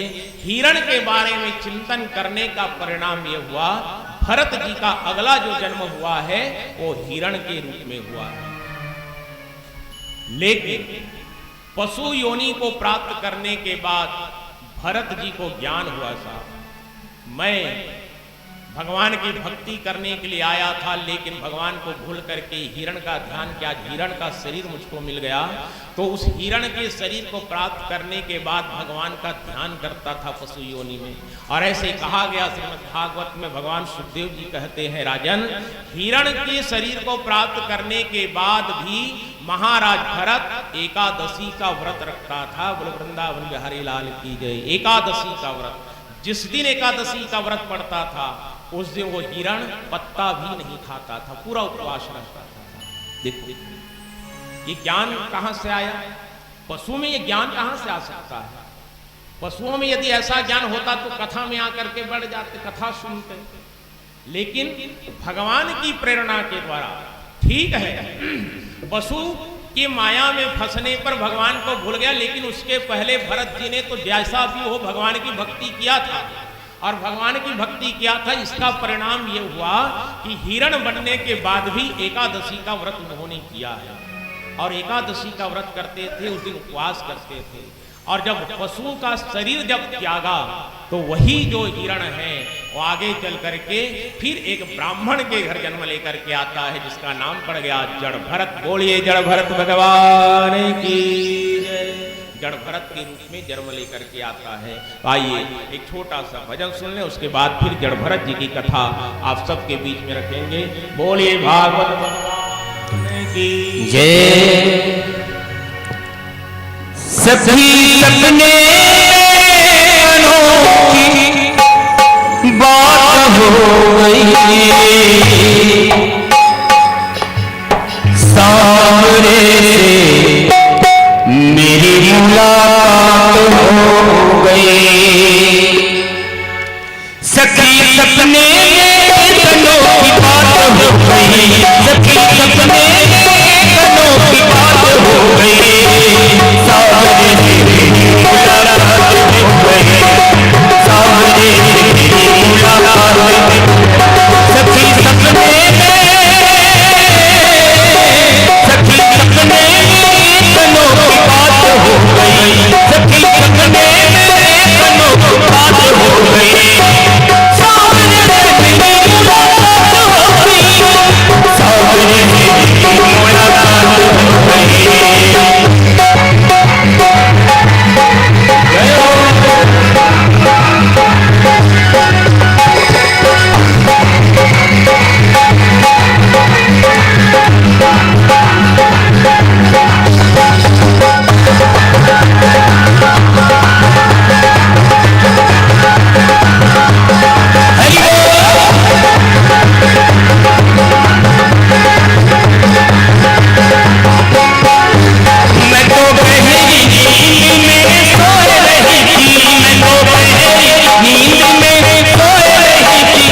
अब यूट्यूब में लाइव चलते तो बढ़िया हंसत हंसत बढ़िया भजन लगाना है।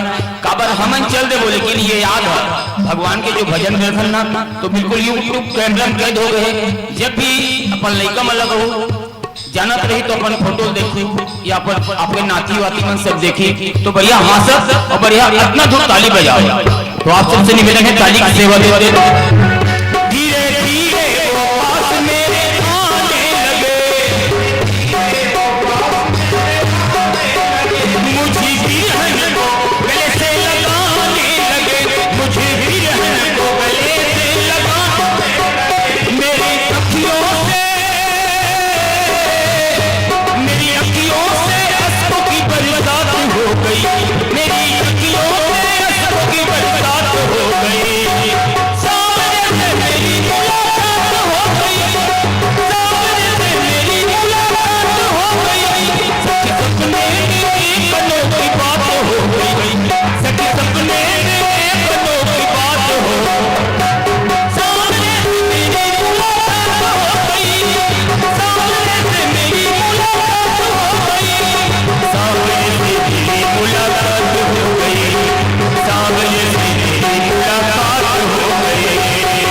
भरत जी का तीसरा जन्म है।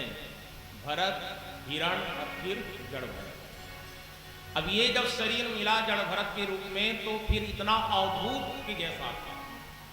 अपने शरीर का जिसको भान नहीं रहता उसी को अद्भुत कहते थे। क्या खाया नहाया नहीं नहाया कोई मतलब नहीं, दुनियादारी परिवार से कोई मतलब नहीं जड़ भरत जी। लेकिन ज्ञानी बहुत। इसके पिताजी कहते थे बेटा गुरुकुल जाओ पढ़ने के लिए, नहीं जाता, नहीं गया। उसके बावजूद भी शास्त्र का ज्ञान पूर्णतः जड़ भरत जी को है बिना पढ़े।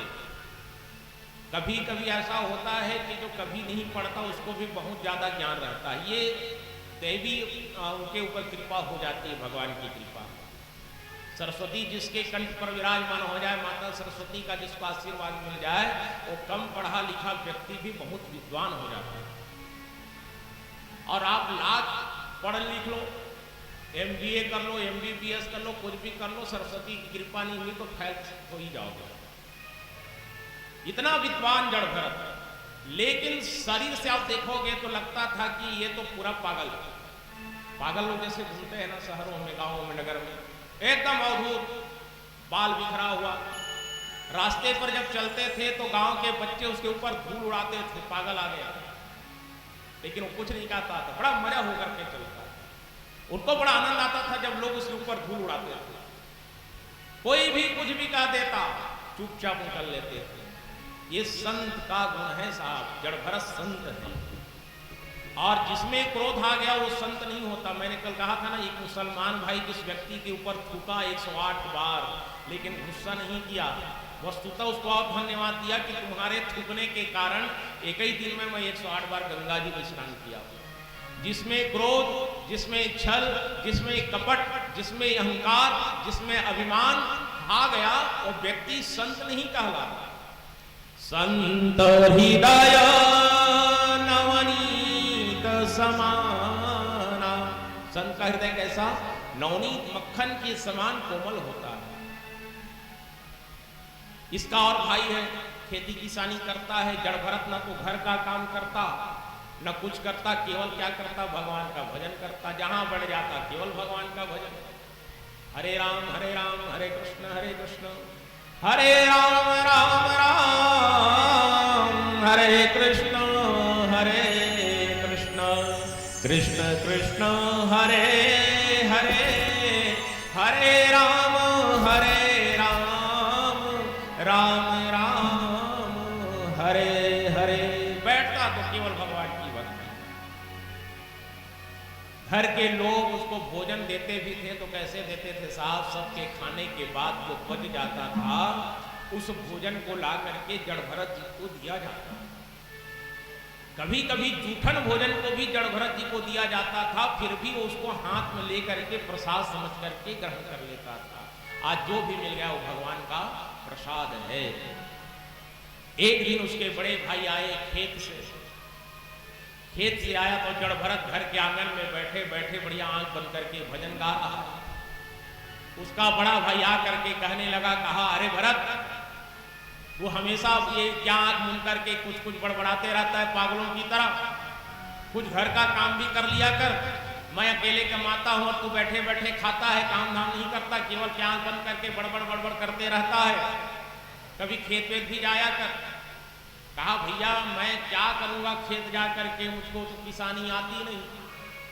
तो उसके बड़े भाई ने कहा एक काम कर, मैं भोजन करने के लिए आया हूं और खेत में जा करके फसल की रखवाली कर, हो सकता है मेरे अनुपस्थिति में जानवर जो है जा करके फसलों को नष्ट कर दे। और जड़ भरत जो है अपने भाई का आदेश को मान करके खेत में गया था। बढ़िया फसल लगा हुआ है और फसल लगा हुआ था तो जड़ भरत जी क्या करते हैं, एक जगह वृक्ष की छाया में बैठ गया।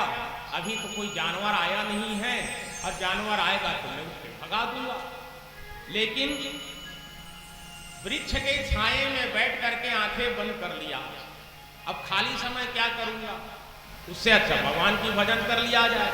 हाँ, ये संत लोग होते हैं खाली समय में भी भगवान का भजन, काम करते तो पर भी भगवान को भजन। मैंने कहा था ना, जब तक है जिंदगी फुर्सत न होगी काम से, कुछ समय ऐसा निकालो प्रेम कर लो राम से। हाँ, फुर्सत में ऐसा क्षण निकालिए कि भगवान की भक्ति कर लो। भरत जी सोचने लगे कि अब खाली बैठे बैठे अच्छा है भगवान का भजन कर लेता हूँ, और बढ़िया आंख बंद करके भगवान का भजन कर रहा है। श्री राम जय राम जय जय राम, श्री राम जय राम जय जय राम,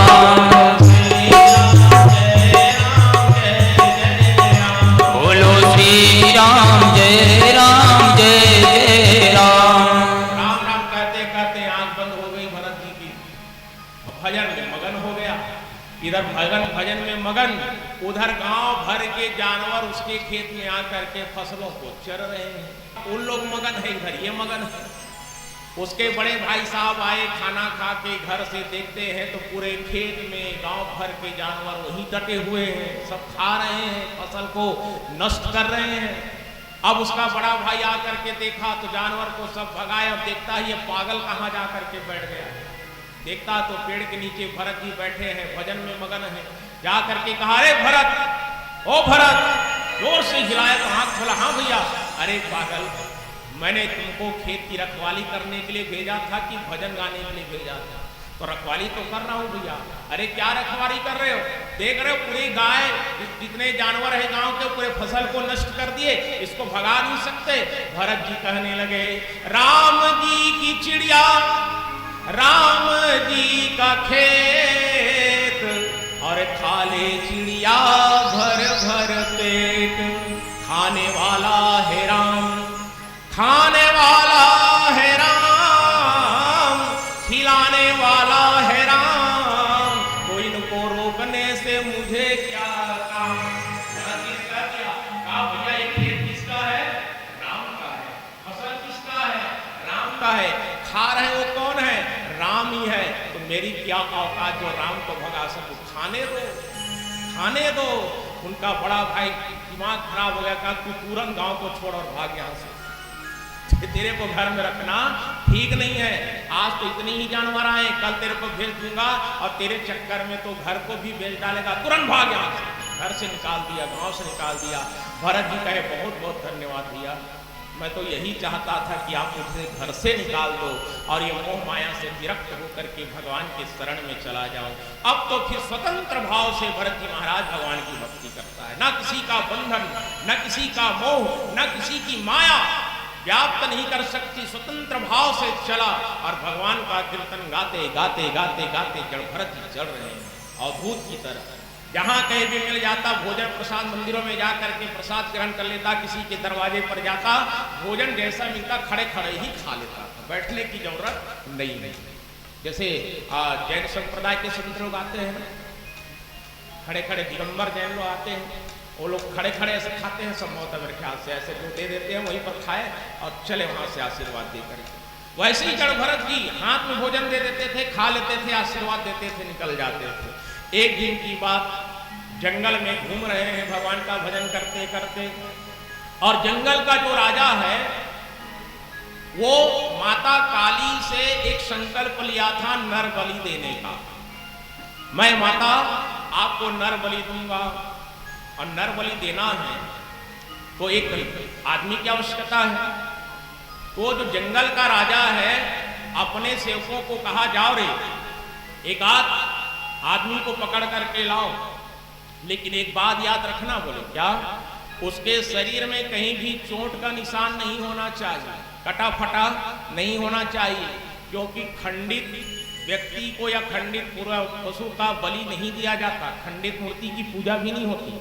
यदि घर में, आपके घर में कोई मूर्ति रखी है, खंडित हो गया तो उनको विसर्जन कर दीजिए। खंडित मूर्ति को घर में रखना नहीं चाहिए, पूजा नहीं होती।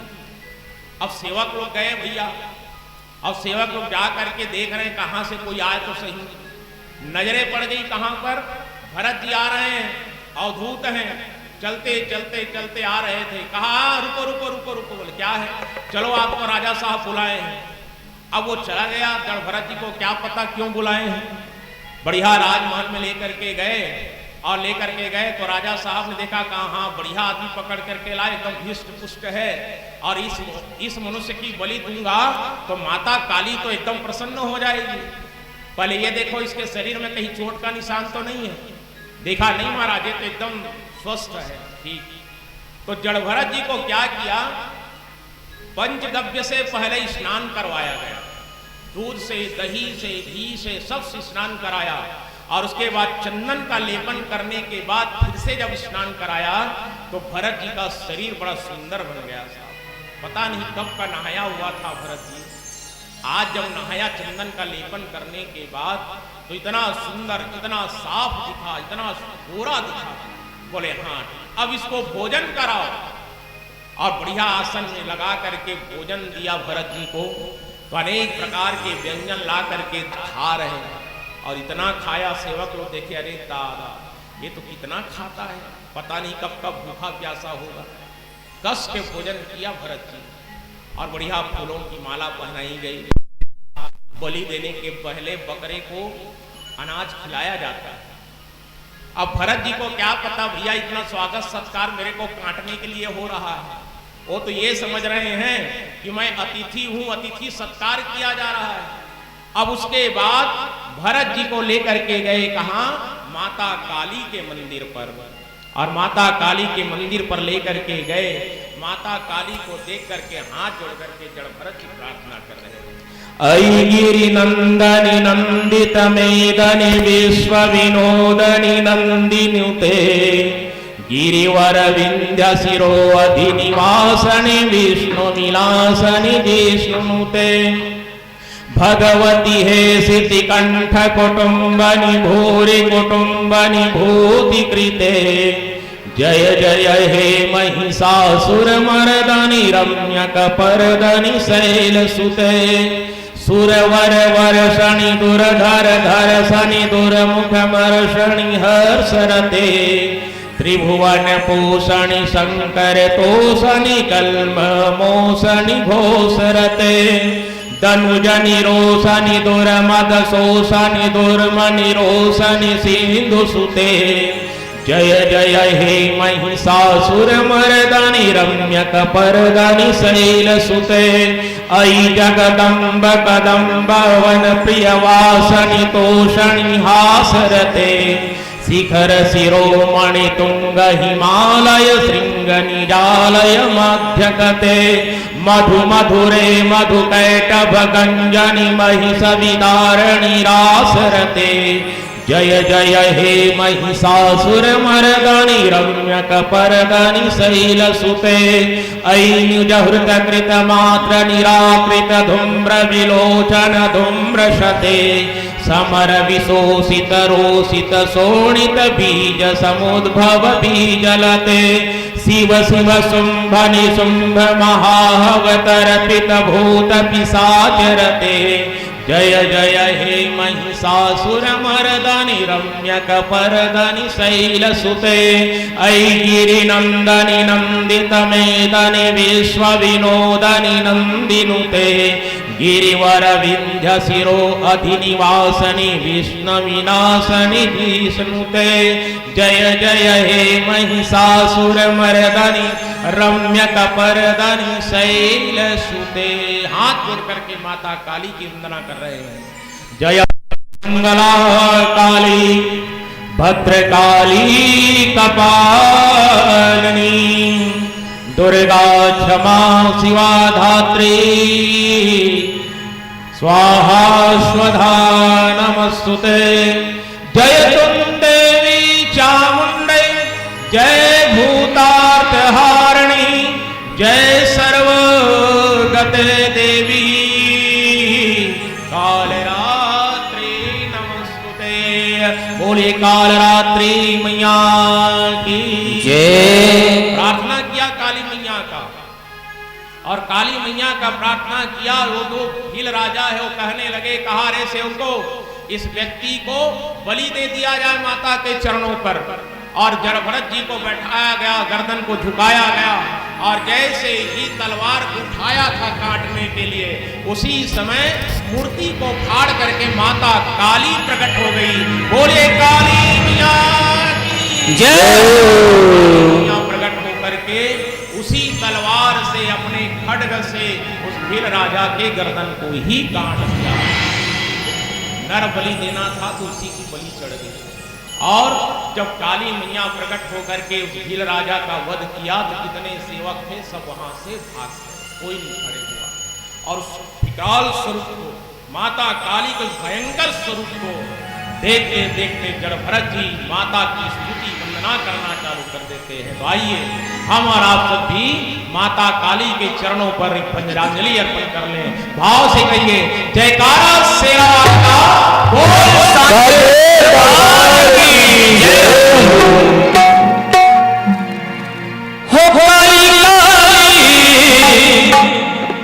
महाकाली काली काली अमावस की रात में काली निकली कलभैरों के साथ में।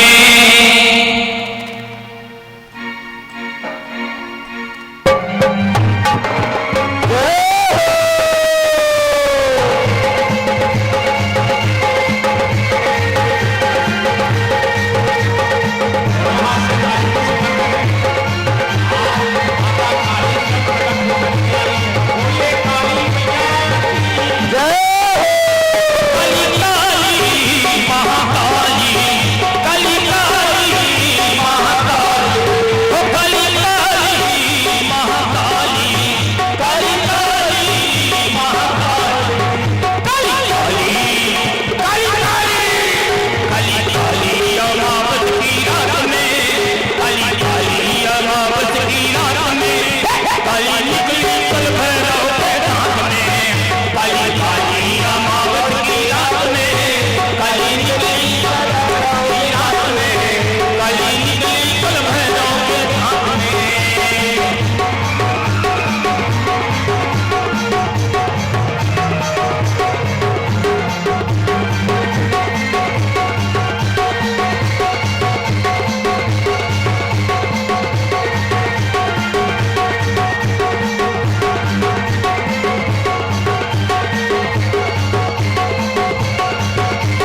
बेटा घूमने चला माँ के साथ में, बेटा घूमने चला माँ के साथ में, काली काली अमावस की रात में, काली काली अमावस की रात में, काली निकली भैरव के साथ में, ओ काली काली महाकाली, काली काली महाकाली, काली काली काली काली अमावस की रात में, काली काली अमावस की रात में, काली निकली कल भैरव के साथ में, काली काली अमावस की रात में, काली निकली कल भैरव के साथ में, काली काली अमावस की रात में, काली निकली कल भैरव के साथ में, काली अमावस की रात में, कल भैरव के साथ में, काली काली अमावस की रात में, काली निकली कल भैरव के साथ में, काली काली अमावस की रात में, काली निकली कल भैरव के साथ में। बोलिए साचे दरबार की जय। भारत जोर से जय बुलाए। अरे काली मैया प्रकट हुई, इतना धीरे क्यों बोल रहे हो? बोलो दुर्गा मैया की जय माता की जय शक्ति माता कुल देवी है पांडे परिवार की, उसी के तो अवतारी हैं सब काली मैया। तो काली मैया ने भरत जी को आशीर्वाद दिया और वहां से मैया अंतर्ध्यान हो गई। अब तो जड़ भरत जी फिर निकला जंगल में, और जंगल में फिर एक घटना घट गई साहब। देखो, राजा रहुगण पालकी में सवार होकर के ज्ञान प्राप्त करने के लिए कपिल मुनि के आश्रम में जा रहा है पालकी में। अब पालकी को कितने लोग उठाते हैं? 4। और मरने के बाद भी अर्थी को कितने लोग उठाते हैं? 4। लेकिन रास्ते में चलते चलते जो पालकी उठाए थे उसमें से एक व्यक्ति बीमार पड़ गया, तो 3 आदमी से तो पालकी उठेगी नहीं। पालकी को नीचे उतारे राजा रहुगण, कहे क्या हो गया, पालकी कैसे नीचे उतार दिए? बोले महाराज, एक दोस्त का हार है ना, वो तबीयत खराब हो गया है, तो पालकी तो चलेगी नहीं, तो जाओ किसी को ढूंढ करके लाओ पालकी उठाने के लिए। अब वो सेवक लोग गए तो उधर से भरत जी आ रहे हैं, उनको देखे, बोले हाँ ये बढ़िया है, इसको लेकर के चलते हैं, और चलो भैया तुम्हारे लायक काम है हमारे राजा साहब के पास। अब जड़ भरत जी चले, क्या करना है? बोले पालकी बस उठाना है, कटना कुछ नहीं। एक व्यक्ति बीमार हो गया तो उसकी सहायता करनी है, चलिए।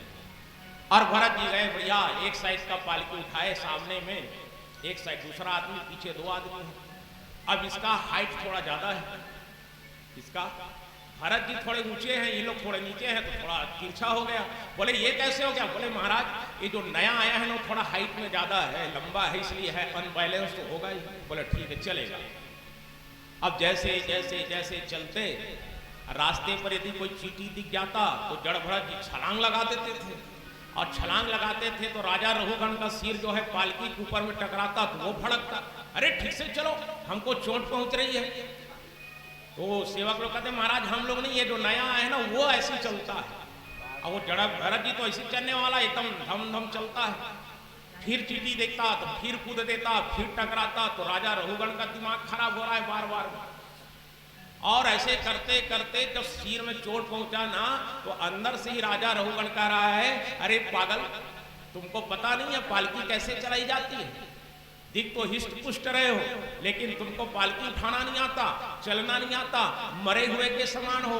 अलग प्रकार का शब्द कहा पालकी के अंदर बैठे बैठे। जड़ भरत जी सोचे, कहा चलो ठीक है जितना बोलना है बोल लो महाराज। एक बार फिर छलांग लगाया, फिर जोर से टकराया। अब जब राजा रहुगण जब चिल्लाया अंदर से, जड़ भरत जी अपने कंधे से पालकी को उठाए और नीचे रखे, तो सब सेवक को नीचे रखी। अब नीचे जब रखा, राजा रहुगण बाहर निकला और फिर कह रहा है, कैसे इतने हिष्ट पुष्ट दिखते हो मूर्ख, तुम तो जीते जी मरे हुए के समान हो, दुर्बल लोग तुमसे अच्छा चलते हैं, तुम खाते पीते नहीं हो क्या? ऐसा है वैसा है, दुनिया भर का सुनाया भरत जी को। और भरत जी कहे महाराज आप जितना कह रहे हैं वो सब सही है, ठीक है, मैं आपकी नजर में मरे हुए के समान हूं। आप मुझको दुर्बल समझते हैं ना, ठीक है, लेकिन मैं तन से दुर्बल हूं, ये आपकी सोच है, लेकिन आप तो पूरा पूरा मन से ही दुर्बल हो गए। बोलो वृंदावन बिहारी लाल की जय। आप मन से दुर्बल हो गए हो। आप मुझे मरे हुए कहते हो, मरे हुए के समान। मरा हुआ मैं नहीं हूं, मरे हुए तो आप हो, इसीलिए 4 लोगों के कंधे पर बैठ करके ज्ञान लेने के लिए जा रहे हो। कहा राजन, ज्ञान प्राप्त करने के लिए सुख सुविधा में बैठ करके नहीं जाना चाहिए। यदि ज्ञान प्राप्त करना है, किसी संत महात्मा के आश्रम पर जाना है, तो नंगे पांव पैदल चलना पड़ता है, तब ज्ञान की प्राप्ति होती है। आप तो पालकी में बढ़िया शान से बैठे हुए हो और आप कहते हो आपको पालकी उठाना नहीं आता। पालकी उठाने का भार क्या होता है, पालकी उठाने के बाद कष्ट कितना होता है, उसको वही जान सकता है जिसने अपने कंधे पर पालकी को रखा है। आपको क्या पता, आप तो अंदर आराम से बैठे हुए हो। आपने कहा ना कि आप क्यों छलांग लगाते हो? मैं इसलिए छलांग लगाता हूं महाराज कि धरती पर अनेक छोटे छोटे जीव जंतु चल रहे हैं, यदि वो मेरे पैरों से दब जाएगा तो मैं पाप का भागीदार हो जाऊंगा। इसीलिए मैं छलांग लगाता हूं कि वो निर्जीव जो है, वो निरपराध जीवों की हत्या मेरे पैरों से नहीं होनी चाहिए। और ऐसा जब दिव्य ज्ञान की बात वहां पर जड़ भरत जी करना चालू करते हैं, तो राजा रघुगण हाथ जोड़ करके खड़ा हो गया। कहा आप कोई साधारण मनुष्य तो नहीं रखते, आप में तो संतत्व है, संत का जैसा गुण आपके अंदर समाहित हुआ है, आप हैं कौन? कहा महाराज मेरा कोई परिचय नहीं, मेरा कोई परिचय नहीं, मैं खुद नहीं जानता मैं कौन हूं। आप अपना नाम अपना परिचय नहीं बता सकते, आत्मा का परिचय नहीं होता। राजन इस बात को याद रखना, परिचय किसका होता है? मनुष्य का हो सकता है, लेकिन आत्मा का परिचय नहीं होता। मैं तो अपना परिचय खुद नहीं जानता मैं कौन हूं। आप अपना परिचय बता सकते हैं, आप कौन है? बोले हम तो राजा रघुगण है। कहा ना, ये आपका नाम है, ये आपका पद है राजा जो आपको मिला है, लेकिन आप वास्तविक परिचय अपना नहीं बता सकते। आदमी अपना वास्तविक परिचय उसी समय बता सकता है राजन, जब उसको स्वयं की आत्मा का बोध हो जाएगा, तब आदमी अपना स्वयं का परिचय बता सकता है। हम अपना परिचय नहीं बता सकते। राजा रघुगण तो ज्ञान प्राप्त करने के लिए जा रहा था, लेकिन वहीं पर जड़ भरत जी की सानिध्यता में बैठ करके ज्ञान अर्जित करने के लिए तैयार हो जाता है।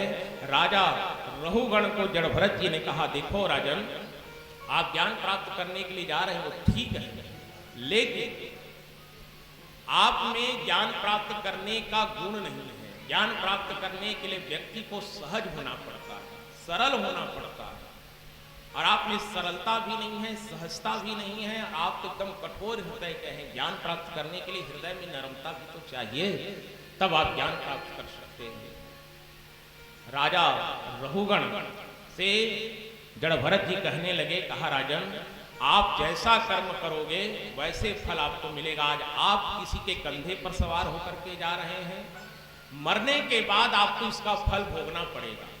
जैसे गरुड़ पुराण में एक जगह आती है, गरुड़ पुराण सुने हैं सब। बैल के कंधे पर यदि उसके भार वजन से ज्यादा वजन रख करके आप चलाते हैं किसी बैल को, और वो बैल नहीं चल पाता, तो उसके ऊपर हम लाठी का प्रहार कर करके उसको जबरदस्ती चलाते हैं, तो इसका परिणाम कुंभी पाक नरक में जाकर के भोगना पड़ता है। आज आप किसी बैल के ऊपर वजन लाद करके उसको चला रहे हो मार करके, मरने के बाद ऊपर जाओगे तो आपके कंधे पर भी भार रखा जाएगा, और आप जहां डंडे से मारे हो उस कुंभी पाक नरक में आपके शरीर पर गर्म लोहे को गर्म करके आपके शरीर का भेदन किया जाएगा। तब उस समय आपको पता चलेगा कि दर्द क्या होता है, किसी के शरीर को चोट पहुंचाने से पीड़ा क्या होती है। और आपने कहा मरे हुए के समान, यहां तो सब मरे हुए, कौन जीवित है? संसार में जीता हुआ आदमी भी जीवित नहीं है, हम सब जीवित अवस्था में ही मृत अवस्था में पड़े हुए हैं। मरना अलग बात है, मरता कब है आदमी? जब आत्मा शरीर को छोड़ करके चली जाती है, तब शरीर गिरता है, उसी को मरना कहते हैं। लेकिन हम और आप सब तो जीवित अवस्था में ही मृत हो चुके हैं। क्यों? क्योंकि हम में ज्ञान भक्ति वैराग्य है ही नहीं, अज्ञानता है, अज्ञानता कुट कुट करके भरा हुआ है महाराज, इसलिए हम मरे हुए के समान हैं। ऐसा दिव्य ज्ञान जड़ भरत जी ने जब रघुगण को दिया, हाथ जोड़ करके कहने लगे, अब मुझे कपिल मुनि के आश्रम में जाने की आवश्यकता नहीं है, आप ही मुझको ज्ञान दीजिए। भरत जी कहने लगे कहीं फिर गलती कर रहे हो राजा, मैं कोई संत नहीं हूं। आप संत के आश्रम पर जा रहे हो, भी किस कौन से संत? स्वयं भगवान के अवतारी संत है कपिल मुनि जी, उनके आश्रम पर जा रहे हो, और उससे ज्यादा ज्ञानी तो मैं नहीं हो सकता। मैं तो एक साधारण ब्राह्मण कुल में जन्म लिया हुआ व्यक्ति हूँ। आपने जो बातें कही हैं उसका उत्तर मैंने दिया है। मैं कोई संत नहीं जो आपको ज्ञान दे सकता हूँ। आप संत के आश्रम पर ही जाइए, कपिल मुनि आपके गुरु हैं, और गुरु से बढ़ करके, गुरु से ज्यादा ज्ञान कोई दूसरा दे नहीं सकता। राजा रघुगण को ज्ञान देने के बाद विदा किया, और जड़भरत जी कहने लगे, कहा राजन आप भविष्य में याद रखना, अपनी प्रजा का पुत्रवत पालन करना। यदि आपको कहीं भी जाना है तो किसी के कंधे पे सवार होकर के मत जाइए। आप प्रजा को कहार भी आपके ही प्रजा है, उनके तकलीफ को आप समझिए, तब आप अच्छे राजा कहला सकते हैं। ज्ञान की बात बतला करके जड़भरत जी वहां से चले। जंगल में जाकर के भरत जी महाराज फिर ध्यान लगा करके भगवान की तपस्या करने लगे। तप किया, जप किया, और भगवान का ध्यान करते करते अपने देह का त्याग करके भगवान में विलीन हो गए। बोलिए भक्तवत्सल भगवान की जय। जड़भरत जी को मुक्ति मिल गई। राजा परीक्षित सुखदेव जी के श्रीमुख से इस कथा को सुन करके तृप्त हो रहे हैं। आप तीसरे दिन की कथा चल रही है। वहां बैठे हुए जितने भी ऋषिगण हैं, सब माध्यम कौन बना? परीक्षित जी बने हैं। लेकिन परीक्षित जी माध्यम बना है, लेकिन तृप्ति और पुण्य समस्त ऋषियों को प्राप्त हो रहा है। और यही पतित पावनी श्रीमद् भागवत की कथा मैत्रेय जी के पावन आश्रम पर बैठ करके विदुर जी श्रवण कर रहे हैं। नैमी सारण्य के पावन तीर्थ पर बैठ करके सौनक आदि 88,000 ऋषिगण भगवान सूत जी के श्रीमुख से श्रवण कर रहे हैं। राजा परीक्षित ने प्रश्न किया, कहा गुरुदेव मैंने सुना है कि संसार में एक ऐसा व्यक्ति भी जन्म लिया था जो अपने पुत्र का नाम उच्चारण किया और उसको भी मुक्ति मिल गई। बोले हाँ ये इतिहास है, तो आप उस कथा को श्रवण कराएं। भगवान सुखदेव जी कहने लगे, कहा राजन देखिए, एक नगर में अजामिल नाम का एक ब्राह्मण रहता था। अजामिल है ब्राह्मण, कर्मकांड करता है। और एक बात याद रखना, कथाओं में ब्राह्मण का उदाहरण बहुत आता है। हाँ, एकदा नैमी सारण्य ऋष्यासुन का दया प्रपक्ष मुनि सर्वे सूतम पौराणिकम खलु। सत्यनारायण में भी एक बार आता है कथा। काशीपुर में एक सदानंद नाम का निर्धन ब्राह्मण रहता था, और जहां जहां ब्राह्मण की चर्चा हुई है निर्धन शब्द जुड़ करके आया है। बोलो भक्तवत्सल भगवान की जय। काबर श्रापित हर बिया ब्राह्मण समाज, हमारा सबो श्राप देते हैं, जीवन भर निर्धने रहो, कत को धन संपत्ति रही तब हो ले तुहर मनकर कमीच रही। ओकरे से कि महाराज मतलब जब दक्षिणा देते ना तो कत्का है कि पहले पूछते महाराज, हाँ 500 है महाराज, तब मैं 500 नहीं डार दे, इतना भी तो महाराज के लिए सब कमी है। क्या करोगे, ब्राह्मण हैं, कर्मकांड करते हैं, और जीविकोपार्जन के लिए थोड़ा बहुत रेट को बढ़ाना भी पड़ता है। अभी वामन देव भी आने वाले हैं थोड़ी देर में। बोलो भक्तवत्सल भगवान की जय। वो भी ब्राह्मण की घर को आए वामन देव, है नहीं? और वामन देव भिक्षा मांगी ला के गुरु जल्दी ही फैला खड़े रहो। वामन देव भिक्षा मांगेंगे, बैठे रहिए, एक आध घंटा लगेगा। हाँ कहाँ आए थे हम लोग? गोल बाजार में। और दीदी बोल रही गोल बाजार में आए थे, अजामिल में आए थे। ब्राह्मण के घर जन्म लिया, वेद पाठ करता है, कर्मकांड करता है। एक दिन की बात, कहीं से कर्मकांड करके वापस आ रहा था जंगल के रास्ते से, तो उसकी निगाहें पड़ गई कहाँ? एक वृक्ष के नीचे दो प्रेमी जोड़े बैठ करके प्रेमालाप कर रहे थे, एक नर और एक नारी। वृक्ष के नीचे बैठे हुए आलिंगनबद्ध स्थिति में प्रेमालाप कर रहे थे। उनको देख करके अजामिल के मन में विवाह करने की बात आ गई। इसको देखकर, उस नारी को देख करके, नारी के सौंदर्य को देख करके अजामिल के मन में उस स्त्री से विवाह करने की इच्छा जागृत हो गई।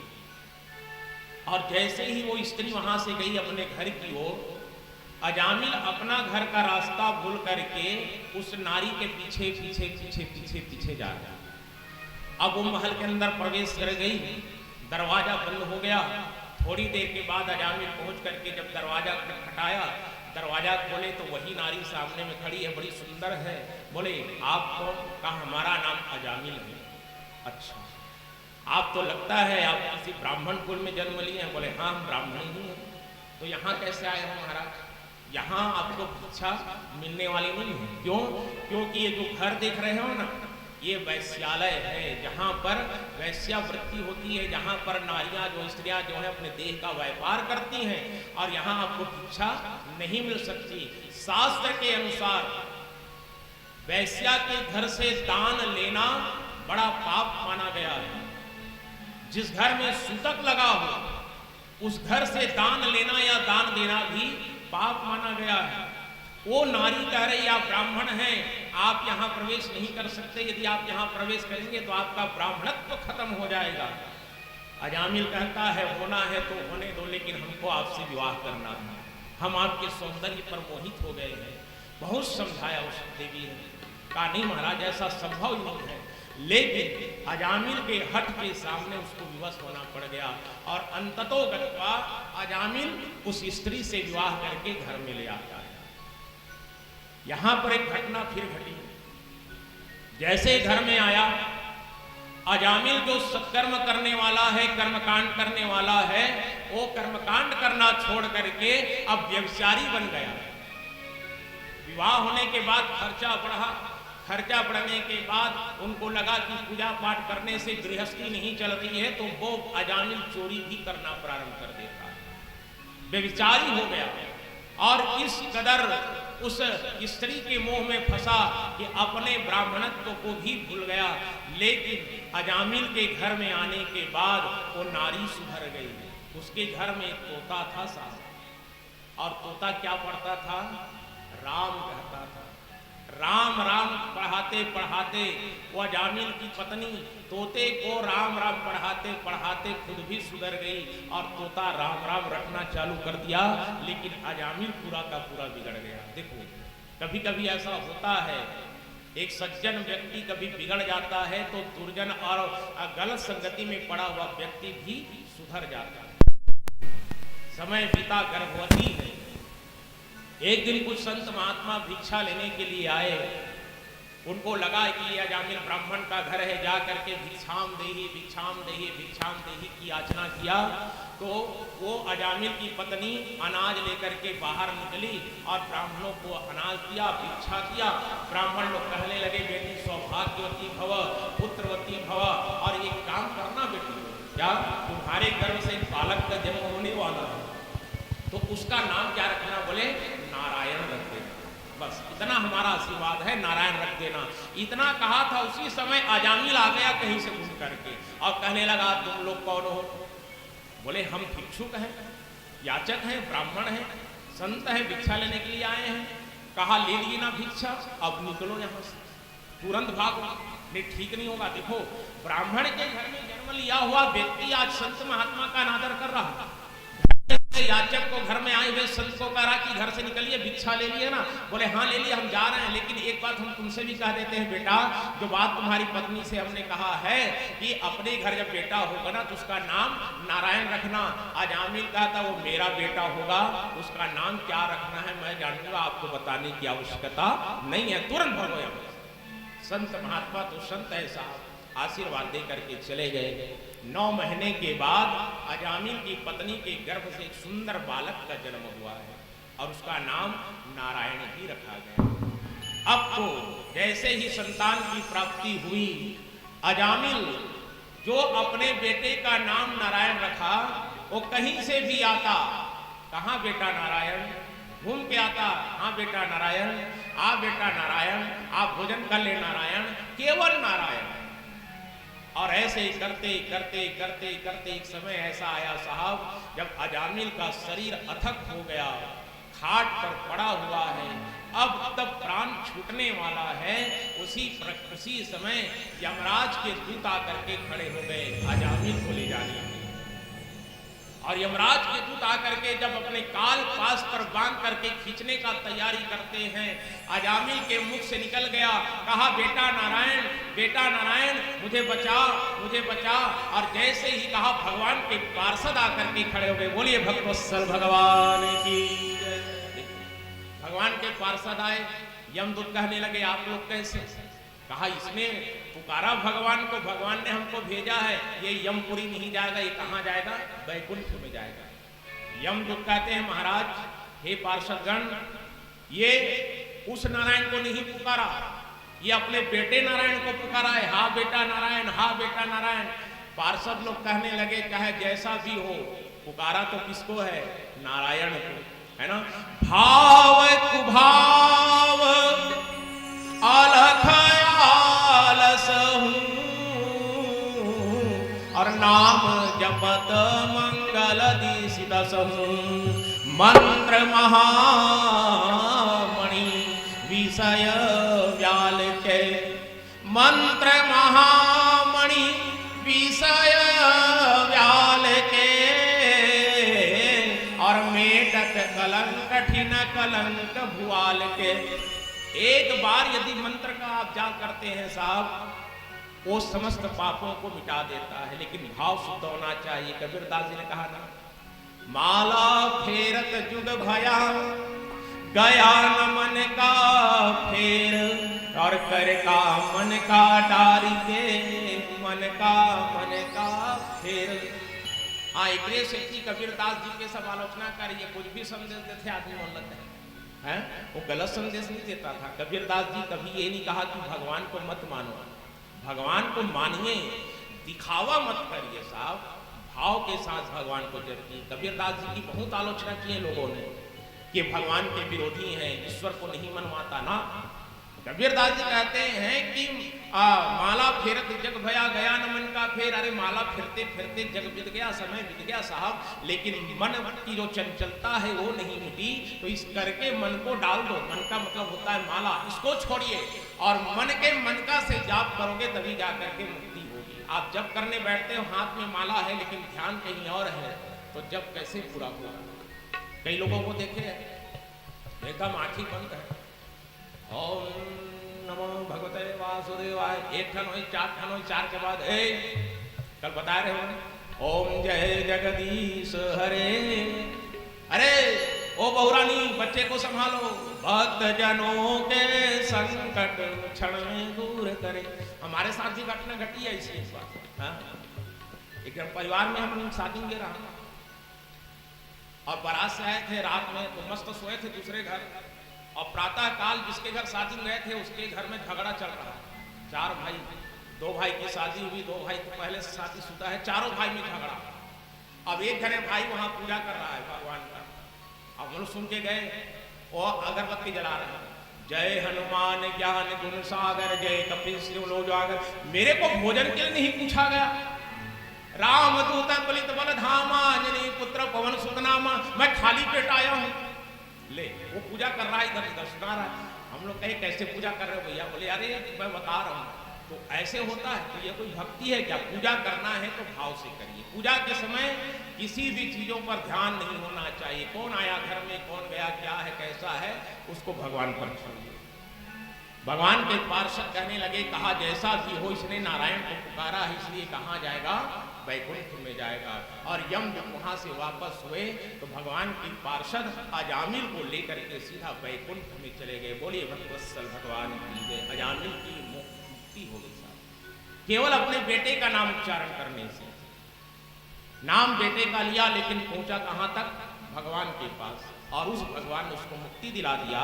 जब अजामिल जैसे व्यक्ति की मुक्ति हो सकती है, धुनकारी जो प्रेत योनि को प्राप्त किया हुआ 7 गांठ के बांस में बैठ करके जो भागवत की कथा सुना, उसको जब मुक्ति मिल सकती है, तो हमें और आपको मुक्ति क्यों नहीं मिल सकती? मिल सकती है, लेकिन फिर वही कर घूम करके आते हैं जहां श्रद्धा रहेगी, जहां विश्वास रहेगा, जहां पर शुद्ध भाव रहेगा, वही मुक्ति मिलेगी, अन्यथा मिलने वाली नहीं है। इस प्रकार से अजामिल को मुक्ति मिली और अजामिल को मुक्ति मिलने के बाद भगवान सुखदेव जी आगे कथा सुना रहे हैं। कहने का मतलब यह है माई बाप कि आप भी जब भजन करो, चाहे जैसा भी भजन करो, भाव से करो, कुभाव से करो, लेकिन मन को शुद्ध रख करके भजन करना चाहिए। बोली भक्तवत्सल भगवान की जय। जैसे गोपियां भजन करती थी, हर वक्त गोपियां भगवान के नाम की स्मरण करती रहती, जैसे भी स्थिति में हो भगवान के नाम का स्मरण। और आगे भगवान सुखदेव जी राजा परीक्षित को श्रीमद् भागवत की अनन्य कथाओं को श्रवण करा रहे हैं। और राजा परीक्षित हाथ जोड़ करके कहते हैं, कहा भगवान, मैंने सुना है कि संसार में ऐसे एक और भक्त हुए हैं जिसका नाम है पुंडरीक। तो भगवान की भक्ति ऐसा करता था कि भगवान को उनके घर के आंगन में जाकर के खड़ा होना पड़ गया। बोले हाँ, कैसे? एक नगर में पुंडरीक नाम का ब्राह्मण कुमार रहता है, जो प्रतिदिन ब्रह्म मुहूर्त में उठ करके स्नान करता है और स्नान करके भगवान के मंदिर में जाकर के पहले मंदिर को स्वच्छ करता है, भगवान को स्नान कराता, श्रृंगार कराता, पूजा कराता, भोग लगाता, सब करता है। इस प्रकार से करते करते समय बीता। एक दिन की बात, उसके पिताजी की तबीयत खराब हो गई और तबीयत खराब है, पिताजी की सेवा करते करते समय ज्यादा हो गया, भगवान के मंदिर में नहीं पहुंच पाया। एक दिन बीत गया, दूसरे दिन भी नहीं आया, तो भगवान को बड़ी चिंता होने लग गई कि आखिर पुंडरीक आया क्यों नहीं अभी तक। 2 दिन हो गया, मेरी पूजा नहीं हुई, मुझको भोग नहीं लगा, पुंडरीक गया कहाँ? और इसको जानने के लिए पुंडरीक के घर में सब भगवान पहुंच गए। आंगन में खड़े होकर के भगवान आवाज दे रहे, कहा बेटा पुंडरीक, ओ बेटा पुंडरीक। आवाज सुना तो समझ गया ये तो मेरा ठाकुर जी की आवाज है। और कमरे से ही पिताजी के चरण दबाते दबाते थोड़ा सा झांक करके देखा तो आंगन में कौन खड़े हैं? भगवान कन्हैया खड़े हुए थे। कहा, वहीं से कहते हैं, पिता भगवान थोड़ा सा क्षमा चाहूंगा, पिताजी की चरण सेवा कर रहा हूँ, इनकी चरण सेवा पूरी हो जाए उसके बाद आपकी सेवा करूंगा। बोले ठीक है। खड़े खड़े भगवान थक गए। अब पुंडरीक सोच रहा है ये खड़ा है, अब इसको बैठने के लिए क्या चीज दूं, बैठने की कोई वस्तु नहीं है। तो वहीं से एक ईंट को उठा करके फेंक दिया, कहा महाराज इसमें खड़े हो जाओ, जमीन में खड़े हो, थोड़ा दर्द हो रहा है ना, तो ईंट में ही खड़े हो जाओ। ईंट में खड़े होकर के भगवान खड़े खड़े फिर देख रहे हैं कब निकलेगा ये। लेकिन माता पिता की सेवा करने वाला भगवान की सेवा में कैसे आए? बहुत समय हो गया तो भगवान की कमर में दर्द हो गया, तो भगवान अपने कमर पर हाथ रख करके खड़े हो गए। और वही भगवान आगे चल करके क्या हो गए? विठ्ठलनाथ भगवान बन गया। बोले विठ्ठलनाथ भगवान की जय। जब चरण सेवा पूर्ण हो गई तब निकल करके भगवान की सेवा किया है। ऐसे ऐसे दिव्य कथाएं हैं। भगवान सुखदेव जी आगे कहते हैं, राजा परीक्षित कहने लगे, कहा महाराज मैं ये जानना चाहता हूं कि एक दैत्य के घर भगवान के भक्त का भी जन्म हुआ है। जय विजय जो भगवान के पार्षद हैं, पहला राक्षस जन्म हुआ हिरण्याक्ष और हिरण्यकश्यप का। हिरण्याक्ष का संहार तो भगवान ने वराह रूप लेकर के किया है, लेकिन हिरण्यकश्यप की सद्गति कैसे हुई, हिरण्यकश्यप को मोक्ष कैसे भगवान ने दिलाया, इस कथा को मैं सुनना चाहता हूँ, आप बताने की कृपा करें। तो भगवान फिर भक्त प्रहलाद की कथा प्रारंभ करते हैं। एक फिर छोटा सा भजन श्रवण करें, उसके बाद फिर भक्त प्रहलाद की कथा में चलेंगे। उसके बाद समुद्र मंथन होगा, गज ग्रह की लड़ाई होगी और अंतिम में फिर वामन देव भगवान का प्रादुर्भाव होगा। तो भाव से एक बार जयकारा करें, बोलिए भागवत भगवान की जय।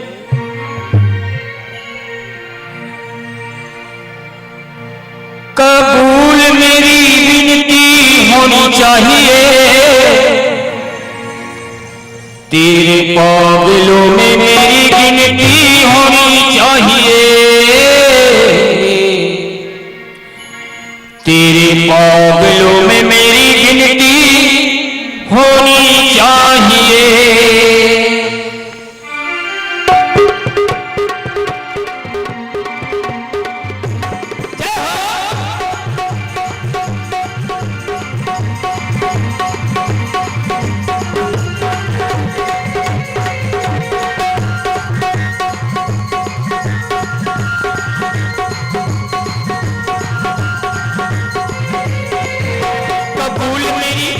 कबूल मेरी विनती होनी चाहिए, कबूल मेरी विनती होनी चाहिए, तेरे पागलों में मेरी गिनती होनी चाहिए, तेरे पागलों में मेरी गिनती होनी चाहिए, कबूल मेरी विनती होनी चाहिए, कबूल मेरी विनती, तेरे पागलों में मेरी गिनती होनी चाहिए, तेरे पागलों में मेरी गिनती होनी चाहिए।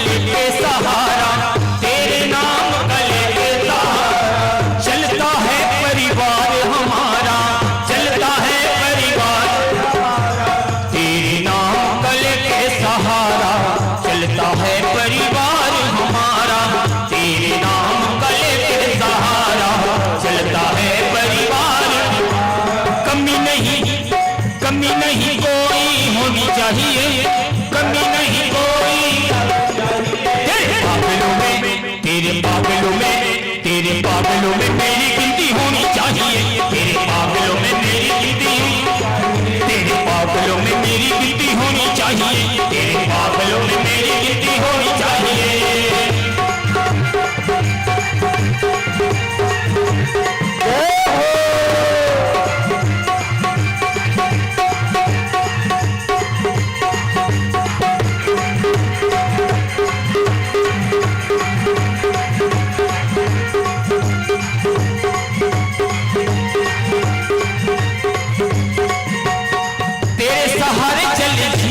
नैया तेरे सहारे चले जीवन, अब संभालो बनके भैया, अब संभालो बनके भैया, तेरे सहारे चले जीवन नैया, अब संभालो बनके भैया, तेरे सहारे चले जीवन नैया, अब संभालो बनके नैया मेरी पारदर्शिता होनी चाहिए, नैया मेरी पारदर्शिता होनी चाहिए,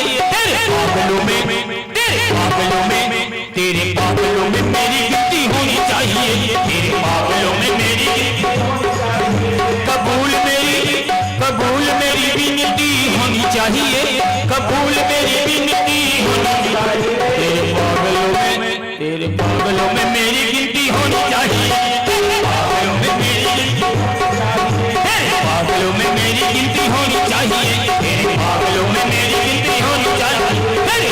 में मेरी गिनती होनी चाहिए, तेरे पागलों में मेरी गिनती होनी चाहिए, तेरे पागलों में मेरी गिनती होनी चाहिए, तेरे पागलों में मेरी गिनती होनी चाहिए। जय जय राधे श्याम। बोलिए कृष्ण कन्हैया लाल की जय। राजा परीक्षित के प्रश्न को सुन करके भगवान सुखदेव जी कहने लगे, कहा राजन देखो, हिरण्याक्ष जब मर गया तो उसका भाई हिरण्यकश्यप भगवान से बदला लेने की सोचता है। मैंने बताया था कि दोनों की वृत्तियां अलग अलग है। हिरण्याक्ष संग्रह वृत्ति का प्रतीक है और हिरण्यकश्यप भोग वृत्ति का प्रतीक है। संग्रह जब कोई व्यक्ति ज्यादा कर लेता है तो उसका उपभोग और दुरुपयोग भी लोग ज्यादा करते हैं। हिरण्यकश्यप की पत्नी है कयाधु। एक दिन हिरण्यकश्यप सोचता है कि इस छलिया विष्णु से कैसे बदला लिया जाए अपने भाई की मृत्यु का। अब विष्णु से बदला लेना है तो उनके समान शक्ति अर्जित करनी पड़ेगी, ताकत आना चाहिए, क्योंकि वो तो छल कपट भी जानता है और छल कपट जो जानता है उसके सामने छल कपट का ही व्यवहार करना आवश्यक होगा। इसलिए क्या करना चाहिए, बोले चलो तपस्या कर लेता हूं। और तपस्या करने के लिए जाने की तैयारी करता है। प्रातः काल उठ करके स्नान किया और स्नान करने के बाद जब तपस्या में जाने के लिए तैयार हुआ तो कयाधु आरती की थाल लेकर के आती है और आरती आरती करके बढ़िया तिलक लगाती है। देखो अभी कहाँ जा रहा है हिरण्यकश्यप? तपस्या करने के लिए जा रहा है। और क्षत्रिय धर्म ये होता है कि क्षत्राणी का धर्म ये होता है, पति जब युद्ध में जाए तब उसकी पत्नी उसके मस्तक पर विजय तिलक लगा करके भेजती है। और हिरण्यकश्यप के जीवन में ये भी एक युद्ध ही है मान करके चलिए, क्योंकि भगवान को परास्त करने के लिए वरदान की आवश्यकता है, तप करने के लिए जा रहा है। कयाधु से हिरण्यकश्यप कहने लगे, कहा देवी मैं तपस्या करने के लिए जा रहा हूं और तप करके आऊंगा तो उस विष्णु से बदला ले सकता हूं। बोले ठीक है जाइए आप। अब तपस्या करना है तो किसके करना है? बोले ब्रह्मदेव की तपस्या करो। बढ़िया पर्वत में गया हिरण्यकश्यप, शांत जगह देखा, इधर उधर देखा कोई नहीं है, एक वृक्ष के नीचे बैठा और बैठ करके आंख बंद करके तप कर रहा है। ओम ब्रह्मदेवाय नमः, ओम ब्रह्मदेवाय नमः। जैसे इधर ब्रह्मदेवाय होता, उस बरगद के वृक्ष पर एक तोता बैठा हुआ, वो कहता ओम नमो भगवते वासुदेवाय, ओम नमो भगवते वासुदेवाय। इधर ब्रह्मदेवाय चलता, उधर नमो भगवते वासुदेवाय चलता। हिरण्यकश्यप का दिमाग खराब हो गया, अरे कौन है जो मेरे शत्रु का नाम ले रहा है? खड़े हो गया, इधर उधर देखा कोई नहीं दिखा, फिर बैठ गया। ओम ब्रह्मदेवाय नमः, ऊपर से आवाज आती ओम नमो भगवते वासुदेवाय। अब हिरण्यकश्यप इतना प्रयास किया, जब तपस्या नहीं हो पाई तो वापस कहां चला गया? घर चला गया क्रोध में भर करके। और क्रोध में भर करके जब घर चला गया तो वहां पर कयाधु जो है देखी, कहा महाराज इतनी जल्दी तपस्या करके आ गए आप? बोले क्या बताऊं देवी, आप तपस्या कर ही नहीं पाया। क्यों? जहां तपस्या करने के लिए बैठा हुआ था वहां पर एक तोता बैठ करके उसका नाम लेता था। किसका? शत्रु का। ओम नमो भगवते वासुदेवाय कहता, बीच बीच में नारायण नारायण कहता, और इसीलिए मैं वापस आ गया। कयाधु सुनी जिंदगी में पहली बार तो नारायण कहे महाराज, आज तक तो नारायण कभी कहे नहीं। और उसी समय कयाधु संकल्प लेती है कि आज जैसा भी हो आपके मुंह से 108 बार नारायण कहलाना ही है, चाहे जो हो जाए देखा जाएगा। अब कयाधु सुनी 2 बार तो हो गया नारायण नारायण। कयाधु कहती है मेरे को विश्वास नहीं हो रहा है महाराज कि एक पक्षी कैसे नारायण नारायण बोल सकता है। हिरण्यकश्यप कहता है अरे देवी वो नारायण नारायण नारायण नारायण बोलता था। गिनती चालू हो गया साहब कयाधु का। ओहो अच्छा चलो ठीक है महाराज, कल देख लेना तपस्या। चलिए आप स्नान कर लीजिए और हम भोजन की तैयारी करते हैं। बढ़िया हिरण्यकश्यप स्नान किया और आसन लगा हुआ आकर के बैठा। आज कयाधु स्वयं अपने हाथ से भोजन बनाए। देखो पत्नी को जब पति से बात ज्यादा मनवाना है ना तो अपने हाथ से भोजन स्वादिष्ट बना देते हैं। रोज भले नमक मिर्ची ज्यादा हो तो हो, लेकिन जिस दिन अपनी डिमांड पूरी करनी है उस दिन एकदम एक्यूरेट मसाला पड़ता है। बोलो वृंदावन के हरिलाल की जय। हाँ न कम न ज्यादा। कयाधु आज स्वयं भोजन तैयार करी और भोजन तैयार करके हिरण्यकश्यप के सामने रखी और बगल में बैठ गई और बैठ करके भोजन लीजिए महाराज भोजन ग्रहण करिए। जैसे ही हिरण्यकश्यप खा करके खाया, ओ हो कितना स्वादिष्ट भोजन है कयाधु, आज कौन बनाया? मैं बनाई। अरे कितने साल के बाद तुम्हारे हाथ का भोजन मिला है, अच्छा लगा महाराज? बहुत अच्छा है, चलिए आप भोजन करिए। अब बगल में बैठे बैठे कयाधु फिर कह रही है महाराज आप उस समय बोले ना वो तोता नारायण नारायण बोलता था, मुझे अभी भी विश्वास नहीं हो रहा। और नारायण नारायण नारायण नारायण बोलता था तो एक समझ नहीं आता, बता रहा हूँ। गिनती चालू है, फिर नारायण नारायण नारायण खाते तक नारायण नारायण हो गया। अच्छा महाराज चलिए भोजन हो गया, आप विश्राम कर लीजिए, थक गए हैं ना। अब विश्राम करने के लिए गए तो कयाधु कहती है महाराज मैं आपके चरणों को दबा देती हूँ। हाँ हाँ दबा दो दबा दो। और चरण सेवा करते करते फिर कयाधु कह रही है बात सही है महाराज, यो तोता नारायण नारायण कहता होगा। बोले नारायण नारायण नारायण नारायण नारायण कहता था। गिनती करते करते करते करते 108 बार नारायण कहला दी कयाधु। अब कहे हाँ महाराज विश्वास हो गया, अब आप सो जाइए। बोलो वृंदावन बिहारी लाल की जय। देखिए पत्नी अपने पति के मुख से 108 बार नारायण कहलाती। और जैसे ही हिरण्यकश्यप सोई और उसी समय क्या होता है साहब, कयाधु गर्भवती थी, गर्भ में एक बालक पल रहा है, इधर पिताजी नारायण कह रहे हैं, इधर माता जी नारायण कह रही है, और उसका प्रभाव कहाँ पड़ गया? माता के गर्भ में पड़ गया, जहां पर एक शिशु पल रहा है। शास्त्र के अनुसार में जब कोई नारी गर्भवती हो तो उस समय उसको केवल धर्म ग्रंथों का पठन पाठन करना चाहिए, अच्छे पुस्तकों को पढ़ना चाहिए।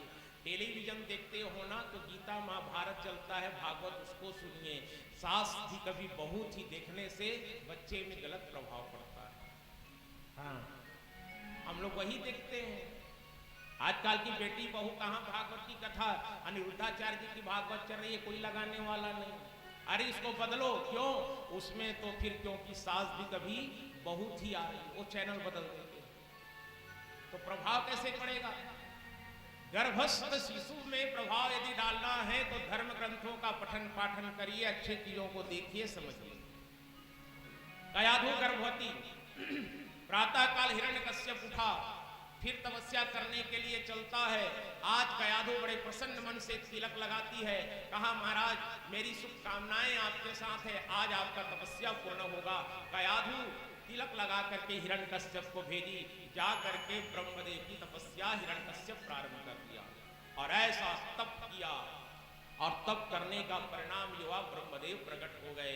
आंख खोलने के लिए कहता है, कहा हिरण्यकश्यप आंखें खोलो, बेटा देखो हम आ गए हैं। और आंख खोल करके देखा तो ब्रह्मा जी खड़े हुए, प्रणाम किया, ब्रह्मदेव को प्रणाम। हाँ बेटा मांग लो, क्या चाहते हो? कहे महाराज मुझे अमरत्व चाहिए, मैं अमर होना चाहता हूं। ब्रह्मा जी ने कहा देखो बेटा, संसार में जो आया है उसको एक दिन जाना पड़ता है। आया है सो जाएगा राजा रंग फकीर, एक सिंहासन चढ़ चले एक बंधा जंजीर। यहाँ कोई अमर होकर के नहीं आता बेटा, एक दिन मरना ही पड़ता है, और कोई दूसरा वरदान मांग लो। हिरण्यकश्यप कहने लगा, कहा ब्रह्मदेव यदि आप देना चाहते हैं ना तो एक वरदान दीजिए। बोले क्या?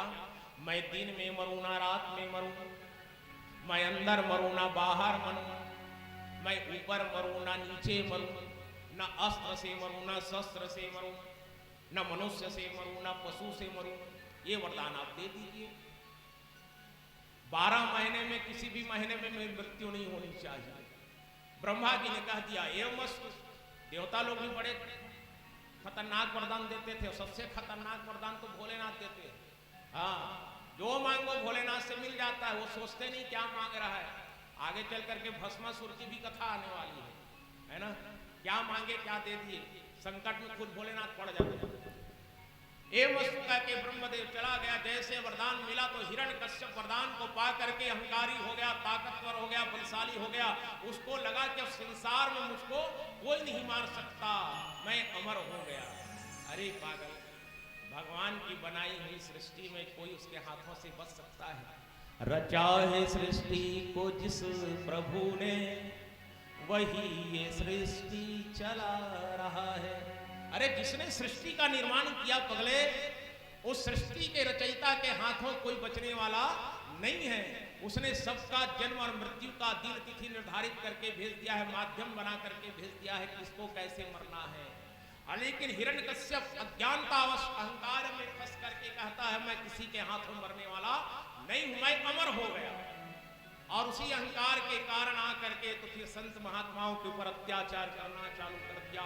उन्होंने घोषणा करा दिया कि आज के बाद मेरे राज्य में कोई मेरे शत्रु विष्णु का नाम लेगा, उसको मृत्यु दंड दिया जाएगा। मैं भगवान हूं, मुझे भगवान मारो। हिरण्यकश्यप भगवान की जय, सब जय जयकार कर रहे हैं। और जिस समय हिरण्यकश्यप तपस्या करने के लिए गया हुआ था ना, राजा परीक्षित से सुखदेव जी कहने लगे, कहा राजन इधर हिरण्यकश्यप तपस्या करने के लिए गया था, इधर एक घटना और घटी थी। बोले क्या गुरुदेव? ये इंद्र जो है वो डर करके कयाधु का अपहरण करके ले गया। बोले क्यों? क्योंकि हिरण्यकश्यप यदि वरदान मांग करके आएगा, ये अमर हो जाएगा, तो इंद्रासन में आकर के स्वर्ग में आक्रमण करेगा, तब पराजित हो जाएंगे, तो इसकी पत्नी का अपहरण कर लेते हैं और इसकी पत्नी हमारे पास रहेगी तो इसको हम रोक सकते हैं। ब्लैकमेल जिसको कहा जाता है इंग्लिश में। और कयाधु को ले जा रहे थे उधर से नारद जी आ रहे थे। नारद जी ने कहा इंद्र क्या कर रहे हो, इसको कहाँ ले जा रहे हैं? कहा इसका अपहरण करके ले जा रहे हैं, क्योंकि हिरण्यकश्यप को रोकना है।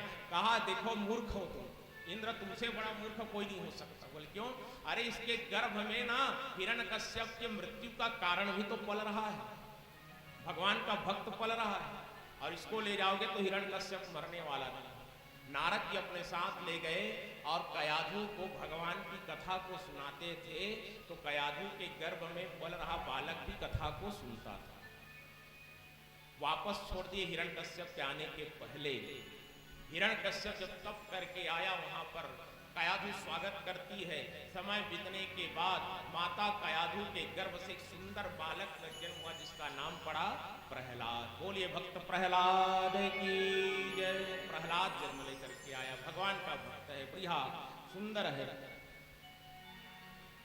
एक दिन की बात, प्रहलाद जब थोड़ा बड़ा हुआ, अपने मित्रों के साथ खेलने के लिए गया हुआ था, तो कुम्हारों की बस्ती में गया तो एक कुम्हार की स्त्री जो है बैठ करके रुदन कर रही है, रो रही है। प्रहलाद ने कहा माता जी आप क्यों रो रही हो, कारण क्या है? कहा बेटा मैं ये घड़े को पकाने के लिए जो अलाव डाली हूं ना, उसके अंदर एक बिल्ली का बच्चा घुस गया है, और बिल्ली का बच्चा ये आग में जल करके मर जाएगा, इसलिए मैं भगवान को याद कर रही हूँ, भगवान उसकी रक्षा करे। प्रहलाद जी कहने लगे, कहा अच्छा मेरे पिताजी को बुला रहे हो, मेरे पिताजी रक्षा करेंगे? वो कुम्हारिन कहती है आपके पिताजी भगवान नहीं है। अरे वो भगवान तो ऊपर रहता है, वो भगवान जो सबकी रक्षा करता है उसको पुकार रही हूँ। बालक प्रहलाद कहता है यदि देखो मेरे पिताजी के अलावा कोई और भगवान है तो मुझको प्रमाण दिखाइए कि कौन भगवान है। यदि ये बिल्ली का बच्चा बच करके निकल गया तो मैं मान जाऊंगा कि मेरे पिताजी भगवान नहीं है, कोई और भगवान है। यदि नहीं बचा तो आपको मृत्यु दंड दिलवा सकता हूं। और वहीं पर प्रहलाद जी खड़े रह गए।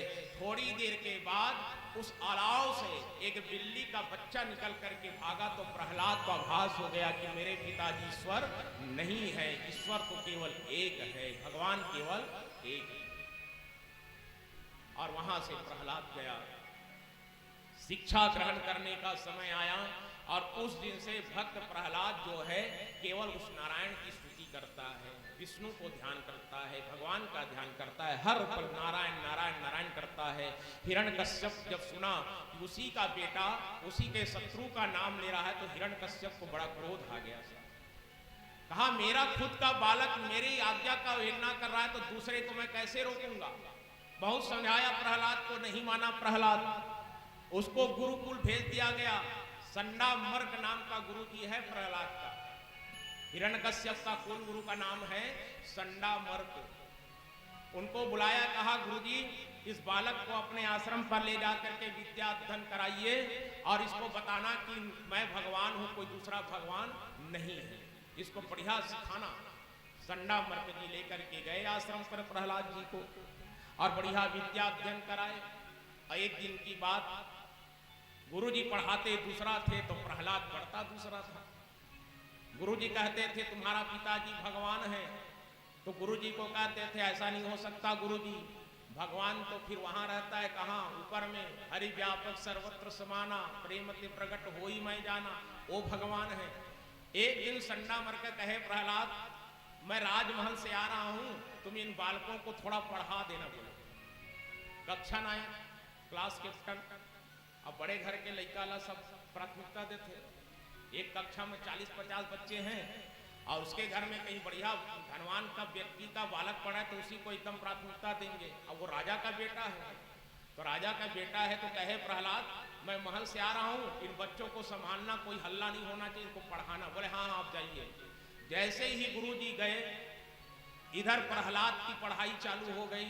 सब बालकों को बुलाया और कहा जैसे मैं कह रहा हूं वैसे कहना। बोले क्या? श्रीमन्नारायण नारायण नारायण, श्रीमन्नारायण नारायण नारायण,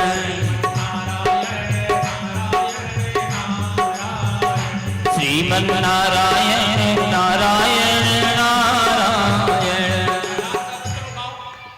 तो कहते अरे अरे अरे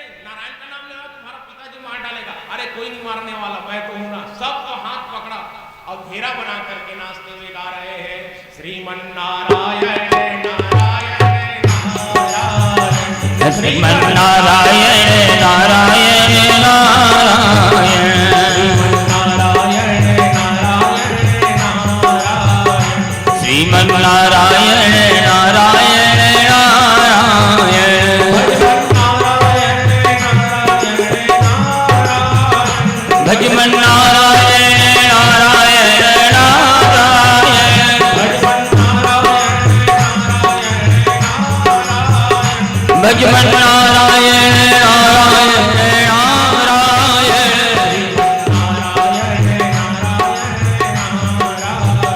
श्रीमन नारायण नारायण सब बच्चे नाच रहे हैं। संडा मरकजी महल से वापस आए, देखे तो सब विधुन है नारायण। अब उनको अलग करने के लिए संडा मर का हाथ को पकड़ा तो वो भी करंट में चिपक गया, वो भी गा रहा है भजमन नारायण नारायण नारायण, सब गा रहे हैं। अब संडा मर का भी विधुन। हिरण्यकश्यप सोचता है कि चलो देख करके पता तो करवाएं कि ये संडा मर का मेरे बच्चे को पढ़ाता कैसे है। सैनिकों को भेजा, जा करके देखो रे वहां कौन सी शिक्षा चल रही है। जा करके सैनिक लोग देखते तो वहां तो नारायण नारायण चल रहा है। हाथ को पकड़ते जाते, जो जाता वो रुक जाता, और सब नारायण की धुन है, नारायण के धुन में सब मस्त हैं। ऐसे करते करते जो जाता है आश्रम में वापस नहीं आता साहब। हिरण्यकश्यप सोच में पड़ गया, जिसको भी भेजता हूं वापस कोई नहीं आता, आखिर आश्रम में चल क्या रहा। वो स्वयं जा करके देखा तो क्या देखते हैं, वहां पर प्रहलाद के साथ पूरे बच्चे, संडा मर्ग, जितने सैनिक गए सब घेरा बना करके नारायण के धार में बह रहे हैं सब। और हिरण्यकश्यप जा करके जैसे ही प्रहलाद के हाथ को पकड़ करके खींचा, सब फड़फड़ा के वीर वृंदावन के हरिलाल की जय। राजा परीक्षित ने कहा, गुरुदेव जितने भी जाते थे प्रहलाद को पकड़ते थे, सब उसमें चिपक जाते थे, लेकिन ये हिरण्यकश्यप उस धारा में क्यों नहीं चिपका, उसके ऊपर उसका प्रभाव क्यों नहीं हुआ। सुखदेव जी कहने लगे, कहा राजन ये जो हिरण्यकश्यप है ना, ये सूखा बांस है। हाँ, जब आदमी को करंट लगता है, विद्युत करंट, तो उसको छुड़ाने के लिए जब सूखे बांस का सहारा लेते हैं तब छूटता है। तो ये जो है जिसके हृदय में भगवान के प्रति श्रद्धा नहीं है, जो भगवान को मानता नहीं है, जिसमें नास्तिकता भरी हुई है, वो व्यक्ति यदि किसी भक्त को पकड़ेगा तो सब छूट जाता है। प्रहलाद को समझाया हिरण्यकश्यप ने, कहा बेटा मान जा, मैं ही ईश्वर हूं, मेरे शत्रु का नाम लेना छोड़ दे। लेकिन प्रहलाद कहता है, नहीं पिताजी, मैं उस नारायण को भूल नहीं सकता। ऐसा सैनिकों को आदेश दिया, कहा जाओ रे इस बालक को ऊंचे पहाड़ से फेंक दो, इसका प्राण छूट जाएगा। सैनिक लेकर के गए साहब, छोटे से बालक प्रहलाद को पर्वत के ऊपर गए, और वहां से जब नीचे पटका और नीचे जब गिरना चालू हुआ तो प्रहलाद हाथ जोड़ करके भगवान को याद करता था, हे नारायण हे नारायण हे नारायण। और जैसे नारायण नारायण निकला, भगवान स्वयं प्रहलाद को अपने हाथों में उठा लेते हैं पर्वत के नीचे। आकर के ऊपर जब आया, सैनिक घबरा गए कि प्रहलाद पर्वत के नीचे गिरने के बाद भी नहीं मरा। हाथी के पैर के नीचे रौंदाने का प्रयास किया गया, लेकिन प्रहलाद मरता नहीं। गरम तेल में खौलाने का प्रयास किया गया, लेकिन प्रहलाद मरा नहीं। अंततो गत्वा अपनी बहन को बुलाया, जिसका नाम है होलिका। होलिका ये कहे, भैया आप चिंता मत करो, मैं इस बालक को बैठ करके आग चिता लगा देना, ये जल करके मर जाएगा, मेरे को कुछ नहीं होगा, क्योंकि मुझे एक वस्त्र मिला हुआ है जिसको ओढ़ करके बैठूंगी तो आग का प्रभाव नहीं पड़ता। चीता सजाया गया था, होलिका बैठी, और होलिका बैठ करके प्रहलाद को अपने गोदी में ले लेती है, वस्त्र को अपने ऊपर ढकी, और उसी समय उस भक्त ने, प्रहलाद ने भगवान का स्मरण किया, नारायण नारायण का जाप चालू किया, महामंत्र का जाप चालू किया, तो उसका प्रभाव ये हुआ, पवन देव आए और होलिका के सिर पर रखे हुए वस्त्र को प्रहलाद के ऊपर ढक दिया, और होलिका जल करके मर गई। बोले भक्तवत्सल भगवान की जय। उस आग में होलिका जल गई। हिरण्यकश्यप देख करके घबरा गया, ये क्या हो रहा है। जब होलिका मर गई, अब कोई रास्ता नहीं बचा हिरण्यकश्यप के पास। कयाधु के पास जाकर के हिरण्यकश्यप कहता है, देवी ये हमारा बालक हमारी बातों को नहीं मानता, इसलिए आप एक काम करो। बोले क्या? इस बालक को जहर दे करके मार डालो। आज एक पिता अपनी पत्नी से कह रहा है अपने ही पुत्र को जहर दे करके मारने की बात। कयाधु कहती है, महाराज मैं अपने पुत्र को स्तन पान कराई हूं, दुग्ध पान कराई हूं, भला उस बालक को जहर कैसे दे सकती हो? कुपुत्रो जायेत क्वचिदपि कुमाता न भवति। पुत्र पुत्र हो सकता है साहब, लेकिन माता कभी कुमाता नहीं हो सकती। मैं जहर नहीं दे सकती। हिरण्यकश्यप कहने लगा, कहा देवी यदि उस बालक को नहीं मारोगे तो मैं मर जाऊंगा। अब ये विचार करो कि तुम्हें पुत्र प्यारा है कि पति प्यारा है, सुहाग चाहिए कि पुत्र चाहिए। आज माता कयाधु के सामने विकट स्थिति पैदा होगी साहब। एक तरफ पति है और एक तरफ पुत्र है, और पति की आज्ञा मान करके विष के प्याले को लेकर के प्रहलाद के पास जाती है और कहने लगी, कहा बेटा ले मान जा, तो अपने पिता को ईश्वर स्वीकार कर ले। प्रहलाद कहता है, मां मैं कैसे उसको ईश्वर स्वीकार कर लूं, वो ईश्वर है ही नहीं। एको ब्रह्म द्वितीयो नास्ति, ब्रह्म तो एक है, दूसरा कोई हो ही नहीं सकता, नारायण ही ईश्वर है। हाथ जोड़ करके कयाधु के सामने प्रहलाद खड़ा हुआ है। कयाधु रोते रोते कहती है, बेटा यदि नहीं मानेगा ना तो पिता ने आज्ञा दिया है तुमको जहर पिलाना है, ये जहर लेकर के आई है।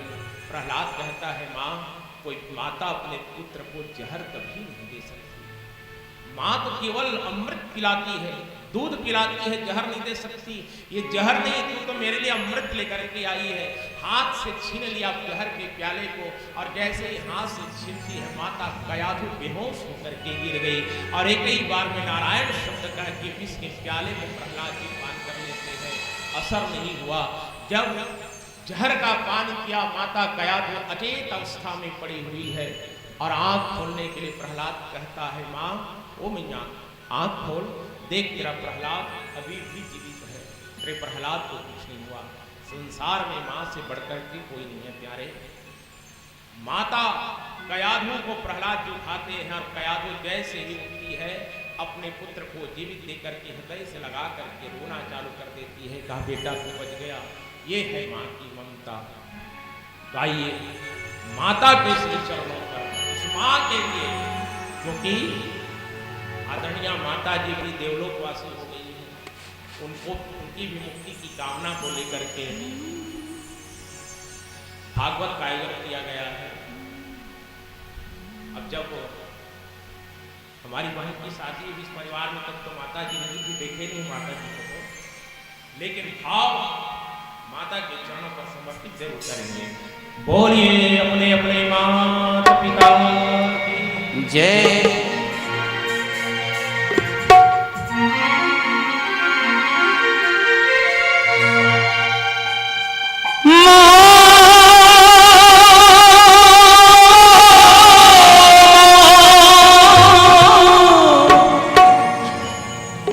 मां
जब हम नाना रहा तो माता जी अपन गोदी में लेके एक लोरी सुनाए। सुती जइबे बाबू रे तोला नींदिया नहीं आई से। सुती जइबे नोनी वो तोला नींदिया नहीं आई से। लोरी सुनाती है चुप के सुलाती है। लोरी सुनाती है चुप के सुलाती है। हो यार तुम्हारी जब जब मुझको आती है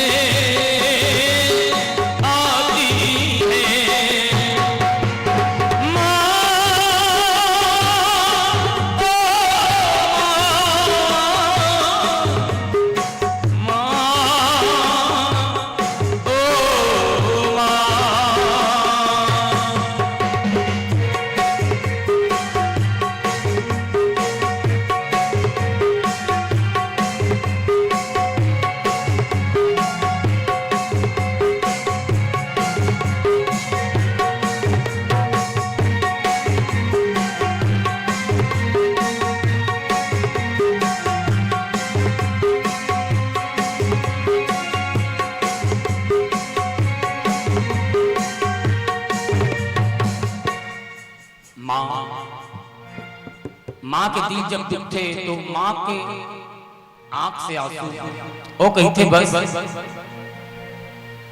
काजर के कोठी माँ चंदालू का गेरे बैरी बन के हंसले टया। ए मोरे हीरा रे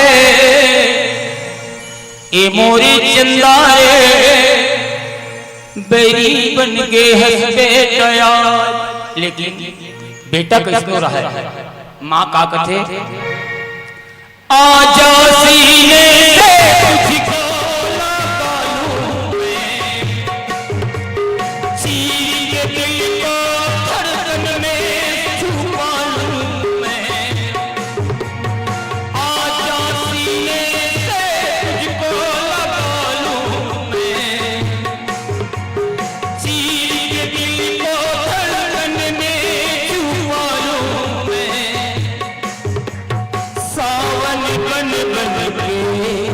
मेरी आंखें बरसी हैं तेरे लिए कितना ये पल पल करती है। कितना रुलाती है जाने जाती है। कितना रुलाती है जाने जाती है। हो यार तुम्हारी जब जब मुझको आती है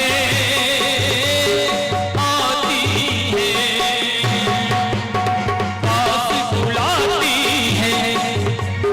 कितना रुलाती है पास बुलाती है। कितना रुलाती है। हो यार तुम्हारी जब जब मुझको आती है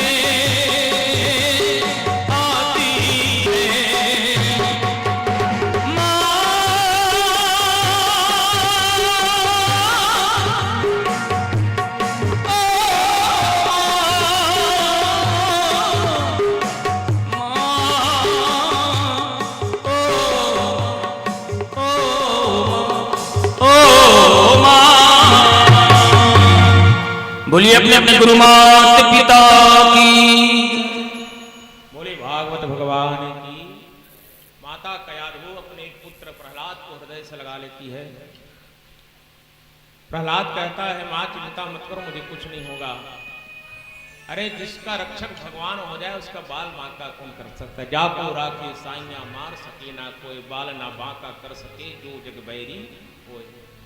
हिरण्यकश्यप को पता चला कि विष का पान करने के बाद भी प्रहलाद नहीं मरा। भरी सभा में लाया गया प्रहलाद को और प्रहलाद को ला करके हिरण्यकश्यप कहता है अभी भी अंतिम समय में देता हूं प्रहलाद मान जा। प्रहलाद कहने लगा कहा पिताजी आप मेरे पिता हैं ईश्वर नहीं हो सकते। मैं उस नारायण को भूल नहीं सकता। बोले ये बता तेरा नारायण है कहां? तेरा नारायण है कहां?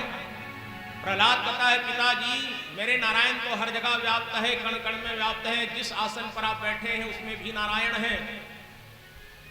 इस राजसभा में हर कोने में आप देखेंगे वहां भगवान है, हरि व्यापक सर्वत्र समाना। हिरण्यकश्यप क्रोध में भर करके कहता ये बता कि ये खंभा जो लगा हो उसमें भी तेरा भगवान है? बोले हाँ इसमें भी मेरा भगवान है। बोले अच्छा तो तेरे भगवान है इस खंभे में, तो इस खंभे को ही मैं तोड़ देता हूं।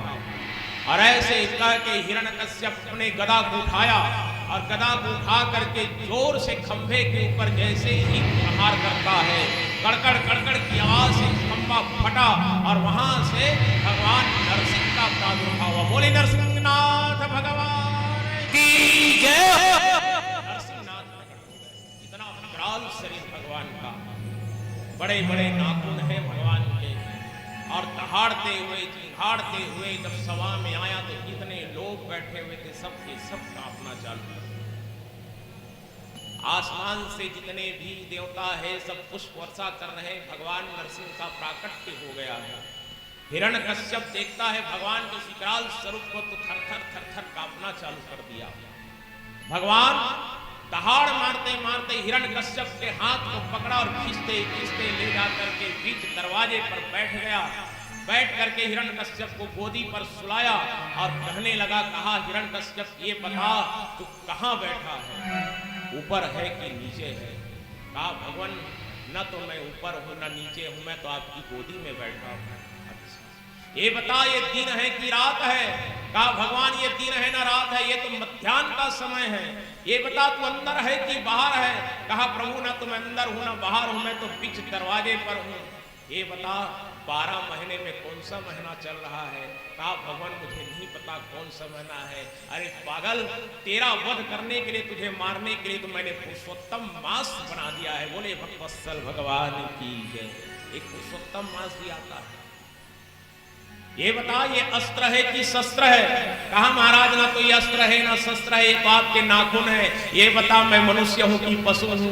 आप में तो दोनों समाहित है। और ऐसा जब कहा भगवान नरसिंह अपने नाखून को उठाया, हिरण्यकश्यप के पेट पर गड़ा करके फाड़ देता है। जैसे फाड़ा तो हिरण्यकश्यप के देह से दिव्य ज्योति निकल करके भगवान में विलीन हो गई। बोली नरसिंहनाथ भगवान की जय। और फिर हिरण्यकश्यप उनके रक्त को पान करना चालू करता है, रक्त को पी रहा है।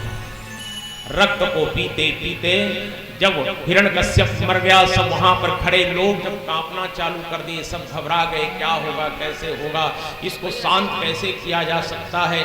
यदि भगवान शांत नहीं तो अभी प्रलय आ जाएगा। तो सब ने कहा भैया जिसके बुलावे पर भगवान आए हैं उसी के द्वारा शांत हो सकता है। प्रहलाद को कहा बेटा तू ही शांत कर सकता है भगवान को, मना अपने ईश्वर को शांत करा, नहीं तो प्रलय आ जाएगा। और भगवान के सामने हाथ जोड़ करके प्रहलाद स्तुति करता है। जगदीश सुदीश भवेश विभो परमेश परात्पर पूत पिता प्रणतम पतितम हत बुद्धि बलम जनतारण तारयता पतिकम गुणहीन सुदीन मलीनमति त्वयि पातरिदातरिचा परितम तमसारजसावृतवृत्तिमं जनतारण तारयता पतिकम। भगवान के सामने खड़े होकर के प्रहलाद स्तुति करता है। कहा प्रभु शांत हो जाए, अपने इस रौद्र रूप को शांत करो भगवान। यहाँ जितने लोग खड़े हैं सब घबरा गए हैं। और उस नन्हे से बालक की स्तुति को सुन करके भगवान नरसिंहनाथ शांत हो गए। अपने पास बुलाया, गोदी में बैठा करके भगवान प्रहलाद के शरीर को चाटना चालू करते हैं। जैसे एक गौ माता अपने बछड़े के शरीर को चाटती है, प्रहलाद के शरीर पर जहां वहां चोट का निशान था उस चोट को चाट चाट करके भगवान नरसिंहनाथ मिटा रहे हैं और भगवान को गोद में बैठा करके रखा हुआ है। बहुत समय तक बैठाने के बाद भगवान ने आशीर्वाद दिया, कहा मांगो बेटा क्या चाहते हो, हम बहुत प्रसन्न हैं। तो भगवान के भक्त प्रहलाद ने कहा प्रभु यदि आप देना चाहते हैं तो एक वचन दे दीजिए। बोले क्या? आज के बाद आप मेरे वंश में किसी को नहीं मारोगे, ये वरदान मुझे चाहिए, आप किसी को नहीं मारोगे। बोले ठीक है एवमस्तु। ऐसा कह के भगवान नरसिंहनाथ अंतर ध्यान हो गए और प्रहलाद जी बड़े होकर के राजा बने हैं और बढ़िया भाव के साथ राजपाट चला रहे हैं। संसार में प्यारे जिसका रक्षक भगवान हो जाता है उसको कोई नहीं मार सकता। प्रहलाद जैसे भक्त यदि संसार में आ जाए तो उसकी रक्षा करने के लिए भगवान स्वयं आते हैं। इसीलिए तो कहते हैं मारने वाला है भगवान, बचाने वाला है भगवान। श्रद्धा जगत के लोगों अपने दीनानाथ ने लोभान जीवन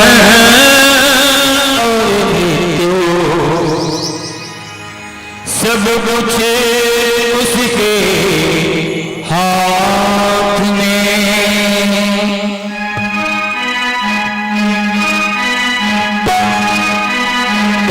मारने वाला है भगवान, बचाने वाला है भगवान। मारने वाला है भगवान, बचाने वाला देने वाला है भगवान, बचाने वाला है भगवान। मारने वाला भगवान, बचाने वाला है भगवान। पालन बाबा होता उसका, पालन बाबा होता उसका, किसका रक्षक गया निधान। मारने वाला है भगवान, बचाने वाला, मारने वाला है भगवान, बचाने वाला है भगवान।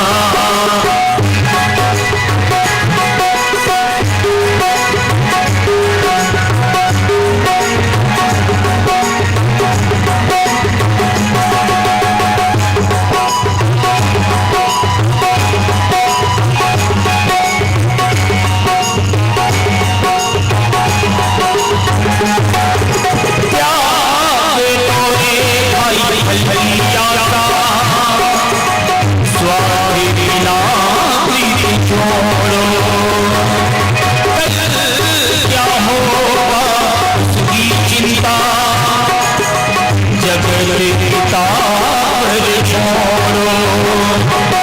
क्या होनी या अनहोनी है,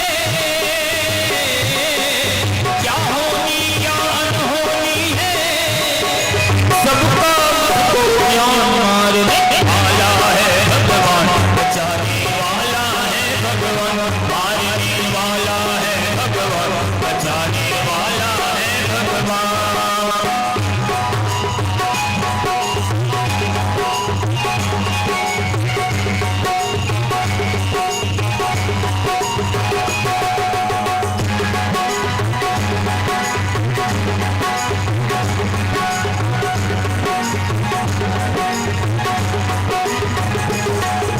जल थल अग्नि आकाश पवन पर केवल उसकी सत्ता, केवल उसकी सत्ता, केवल उसकी सत्ता। प्रभु इच्छा के बिना यहाँ पर हिल न सका एक पत्ता, हिल न सका एक पत्ता, हिल न सका एक। किसी का सोचा यहाँ पे होता, किसी का सोचा यहाँ पे होता, उसकी शक्ति महान। मारने वाला है भगवान, बचाने वाला है भगवान। मारने वाला है भगवान, बचाने वाला। पालन बाबा होता उसका, ओ पालन बाबा होता उसका, वो किसका सच गया निधान। मारने वाला है भगवान, बचाने वाला, मारने वाला है भगवान, बचाने वाला है भगवान।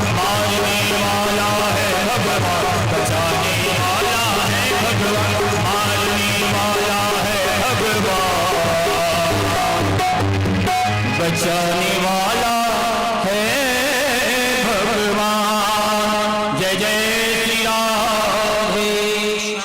बोलिए भागवत महाप्राण की। ऐसे भक्त प्रहलाद की रक्षा किए हैं। भगवान सुखदेव जी से राजा परीक्षित कहने लगे, कहा महाराज इसके बाद भगवान की और कौन सी लीला है।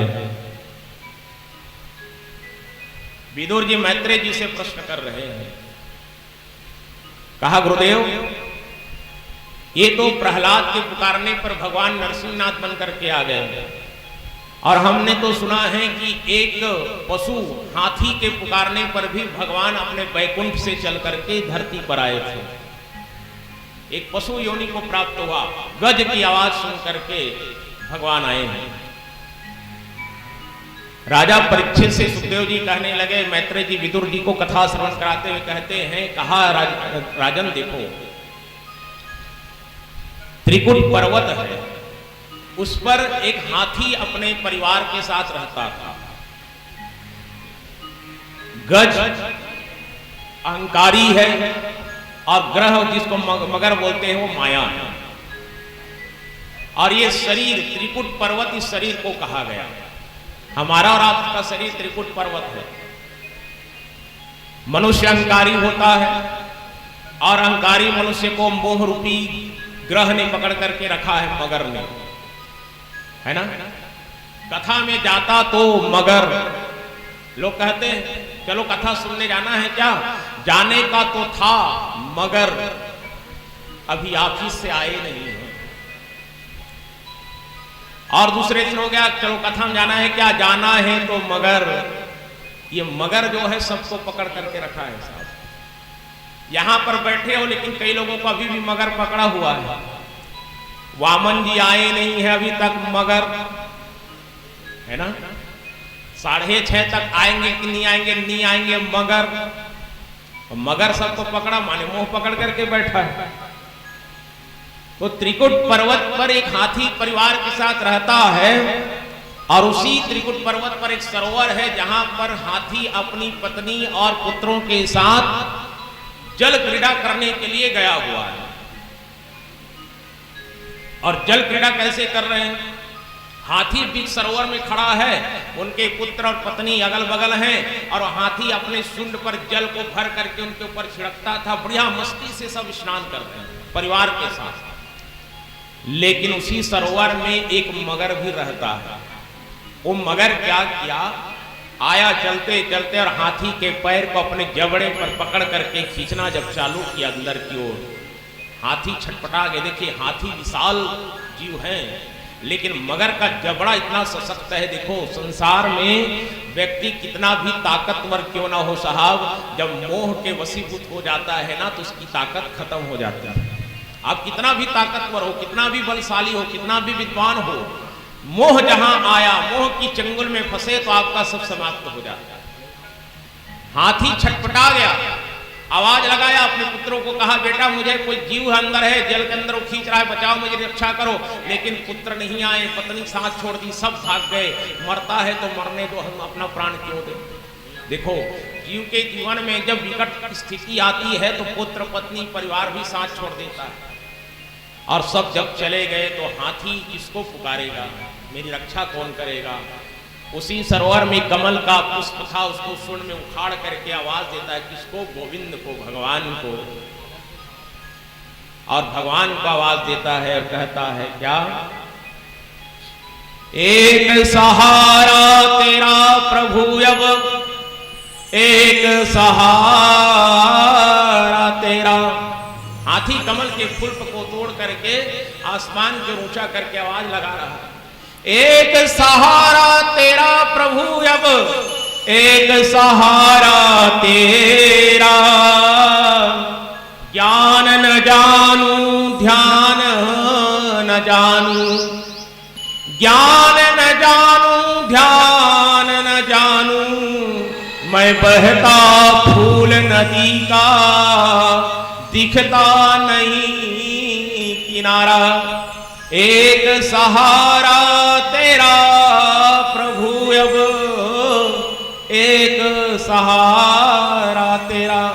हाथी आवाज लगाया, और आवाज लगाया तो भगवान अपने क्षीर सागर पर से सैया पर सोया हुआ है।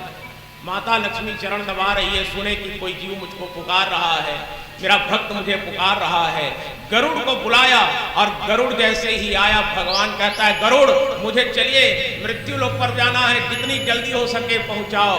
गरुड़ जी के पीठ पर सवार हो गए थे प्यारे, और कहते क्या, हाँ कहते वो निकल पड़े थी कहते पहुंचाए। वैकुंठ से कैसा निकला भगवान, हा कहा, और हाथी के थी को कहने से पहले सरोवर पर पहुंच गए। हाथी कहने में कितना समय लगता है साहब, पलक नहीं झपकोगे हाथी शब्द मुंह से निकल जाता है। इतनी शीघ्रता के साथ भगवान सरोवर के नजदीक पहुंच गए, और नजदीक पहुंचे तो हाथी देखता है चतुर्भुज में भगवान नारायण खड़े हुए। बोलिए नारायण भगवान की जय। नारायण भगवान को प्रणाम करके शून्य को बढ़ा करके पुष्प को चरणों में समर्पित कर दिया। कहने लगे, कहा प्रभु अंदर से कोई जीव मुझको पकड़ करके खींच रहा है, मेरी रक्षा करो नाथ, मेरे प्राणों की रक्षा करो, अभय दान दो। और उस जीव के करुण क्रंदन को सुन करके भगवान अपने सुदर्शन को आदेश देते हैं। सुदर्शन सरोवर के अंदर गया और मगर के सर को काट करके हाथी को मोक्ष प्रदान करते हैं, मुक्ति दिला दिए।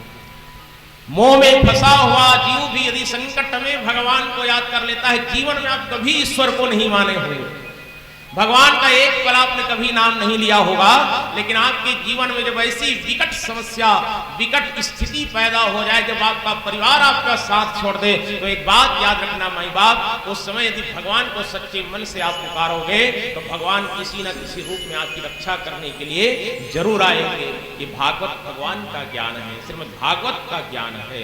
बोली भक्तवत्सल भगवान की जय। और भगवान आकर के उस ग्रह से, मगर से गज की मुक्ति कराता है, मोक्ष करा दिया। बाहर निकल करके प्रणाम किया तो पत्नी और पुत्र आ गए, कहा आप सकुशल आ गए हैं। हाथी कहता है सब भाग जाओ यहाँ से, कोई मत रहो मेरे पास। जब मेरे जीवन में संकट आया, प्राणों की रक्षा करने का समय आया, तो जब आवाज दिया तो सब छोड़ करके भाग गए थे। मैंने उस दिन कहा था ना, अंतिम समय में कोई सांस नहीं चलने वाला है, मन फूला फूला फिरे जगत में कैसा नाता रे। 4 दिनों तक माता रोए, 10 दिनों तक भाई, 13 दिन तक तिरिया रोए, फिर करे गर्भाशा रे। कौन साथ देता है?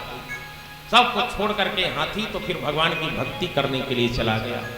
ऐसे गज ग्रह की कथा को भगवान सुखदेव जी ने सुनाया। उसके बाद भगवान परीक्षित कहते हैं, राजा परीक्षित कहते हैं, कहा महात्मन मैं सुनना हूं कि देवता और दैत्यों के बीच में समुद्र मंथन का कार्य भी हुआ था।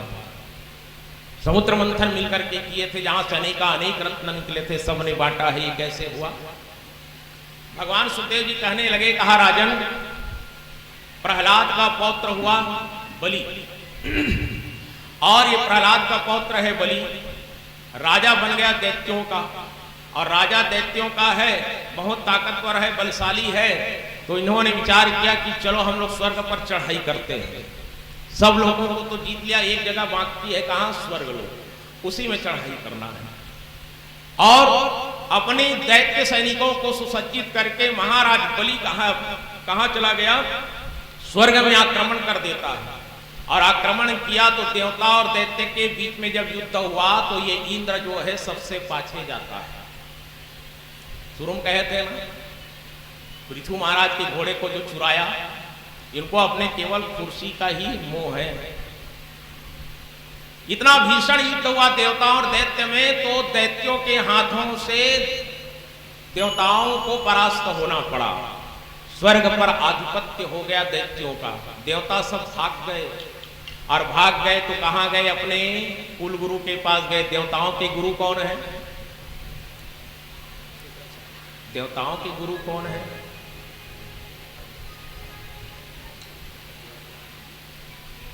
अब नहीं बताओगे तो कथा आगे नहीं बढ़ेगी। बृहस्पति जी हैं, और शुक्राचार्य जी किसके गुरु हैं? दैत्यों के। इसी को याद रखना है ना। एक जगह इसने पूछ पड़े, देवता मन के गुरु कौन है? एक जन कहा शुक्राचार्य। तो आप बहुत बहुत धन्यवाद इसे।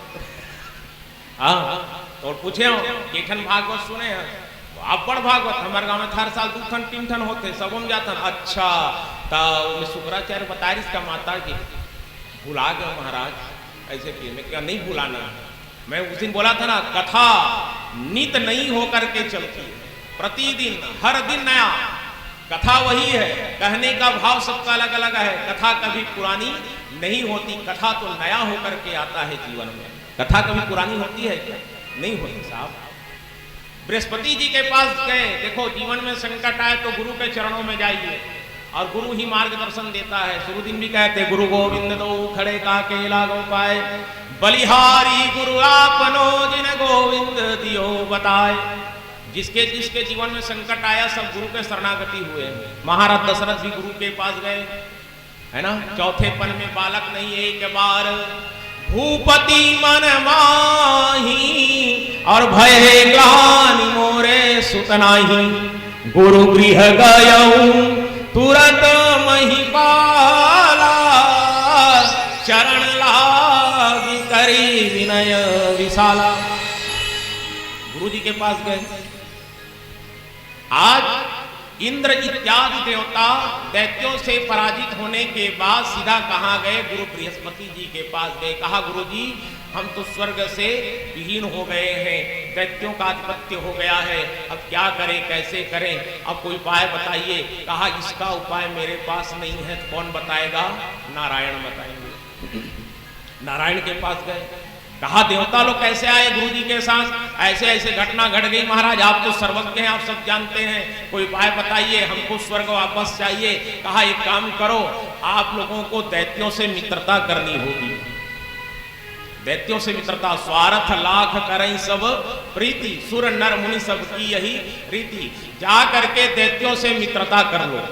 और मित्रता करोगे, देखो एक बात याद रखना, बोले देवताओं को भगवान, राजा बलि जो है वो दैत्य कुल में जन्म जरूर लिया है, लेकिन भक्त प्रहलाद का पौत्र है, उनमें समझदारी है। दैत्य आसुरी स्वभाव जरूर है, लेकिन अपने शरण में आए हुए की रक्षा करता है, उसको शरण में रखता है राजा बलि। आप उसके पास जाकर के मित्रता करिए।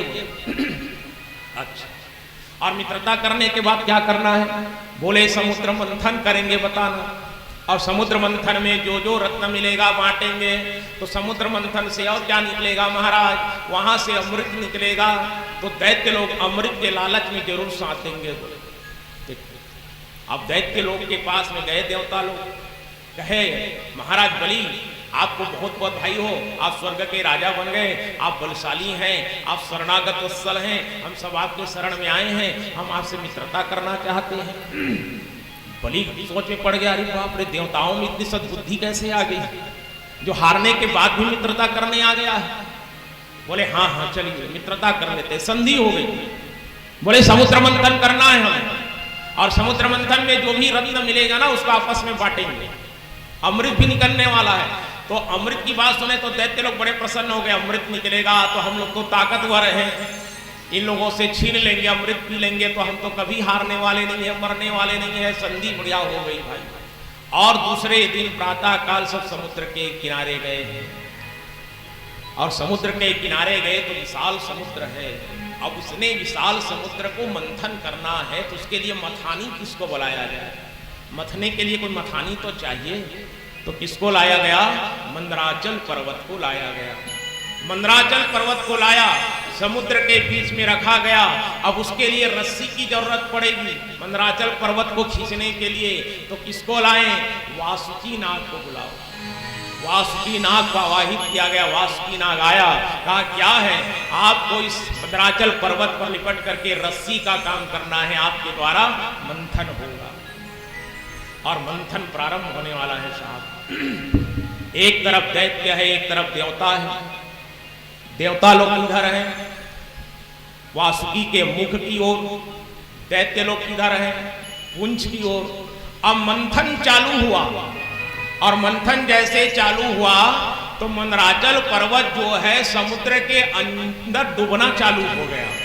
अब इतना वजन पर्वत है, इतना ऊंचा, अब बथेगा तो अंदर दबना चालू हुआ। तो सब फिर भगवान को पुकारे, कहा हे प्रभु ये पर्वत तो अंदर जा रहा है, मंथन कैसे होगा? और फिर भगवान कच्छप रूप लेकर के मंदराचल पर्वत को पीठ पर धारण कर लेते हैं। बोले कच्छप नारायण भगवान की जय। समुद्र मंथन में भगवान का एक अवतार भी हुआ है। समुद्र में कच्छप बन करके भगवान नारायण मंदराचल पर्वत पीठ पर है। और फिर समुद्र मंथन जैसे प्रारंभ हुआ साहब। तो घर्षण जब हुआ ना तो वासुकी नाग के मुख से जहर निकलता था, तो जहर निकलता था तो देवता लोग सब जलते थे उसके जहर से। भगवान सोचे यदि इन लोग इधर रहेंगे तो देवता तो ऐसे ही मर जाएंगे वासुकी नाग के जहर से, तो इनको इधर भेजना पड़ेगा और इनको इधर लाना पड़ेगा। तो भगवान फिर रूप बना करके आए, कहने लगे इंद्र से, कहा इंद्र दैत्यों को इधर भेजो, इधर रहोगे तो कोई बचने वाले नहीं, जाके बोलो उनको। अब इंद्र जी गए राजा के पास, बलि के पास, कहे महाराज एक गलती हो गई। बोले क्या? आप लोग राजा हैं, हाँ आप लोग बड़े हैं, हाँ तो आप लोग पुंछ की ओर क्यों? क्योंकि सर्प का पुंछ तो अशुद्ध होता है और राजा लोग अशुद्ध भाग को नहीं पकड़ते महाराज, आप लोग उधर चलो। अब दैत्य लोग कहे हाँ ये बात सही है, हम लोग तो राजा हैं, तो राजा होकर के अशुद्ध भाग में क्यों रहे, अरे उधर चलो, और सब के सब उधर चलो। अब फिर जब घर्षण हुआ तो वासुकी नाग के मुख से जो जहर निकलता था तो ये लोग तड़प जाते थे, कहे देवता लोग बड़ा अच्छा बुद्धू बना दिए हम लोगों। अरे इतना दिमाग रहता दैत्यों के पास तो फिर दैत्य क्यों कहलाता? दैत्य को सबसे ज्यादा पसंद है मदिरा, मांस, इसी में तो उसका दिमाग रहता है। और जब मंथन चालू हुआ तो वहां से सबसे पहले क्या निकला? हलाहल विष निकलता है, हलाहल विष। और हलाहल जब विष निकला तो देवता लोग कहे दैत्यों को आप लोग राजा हो ना तो आप लोग पहले पियो।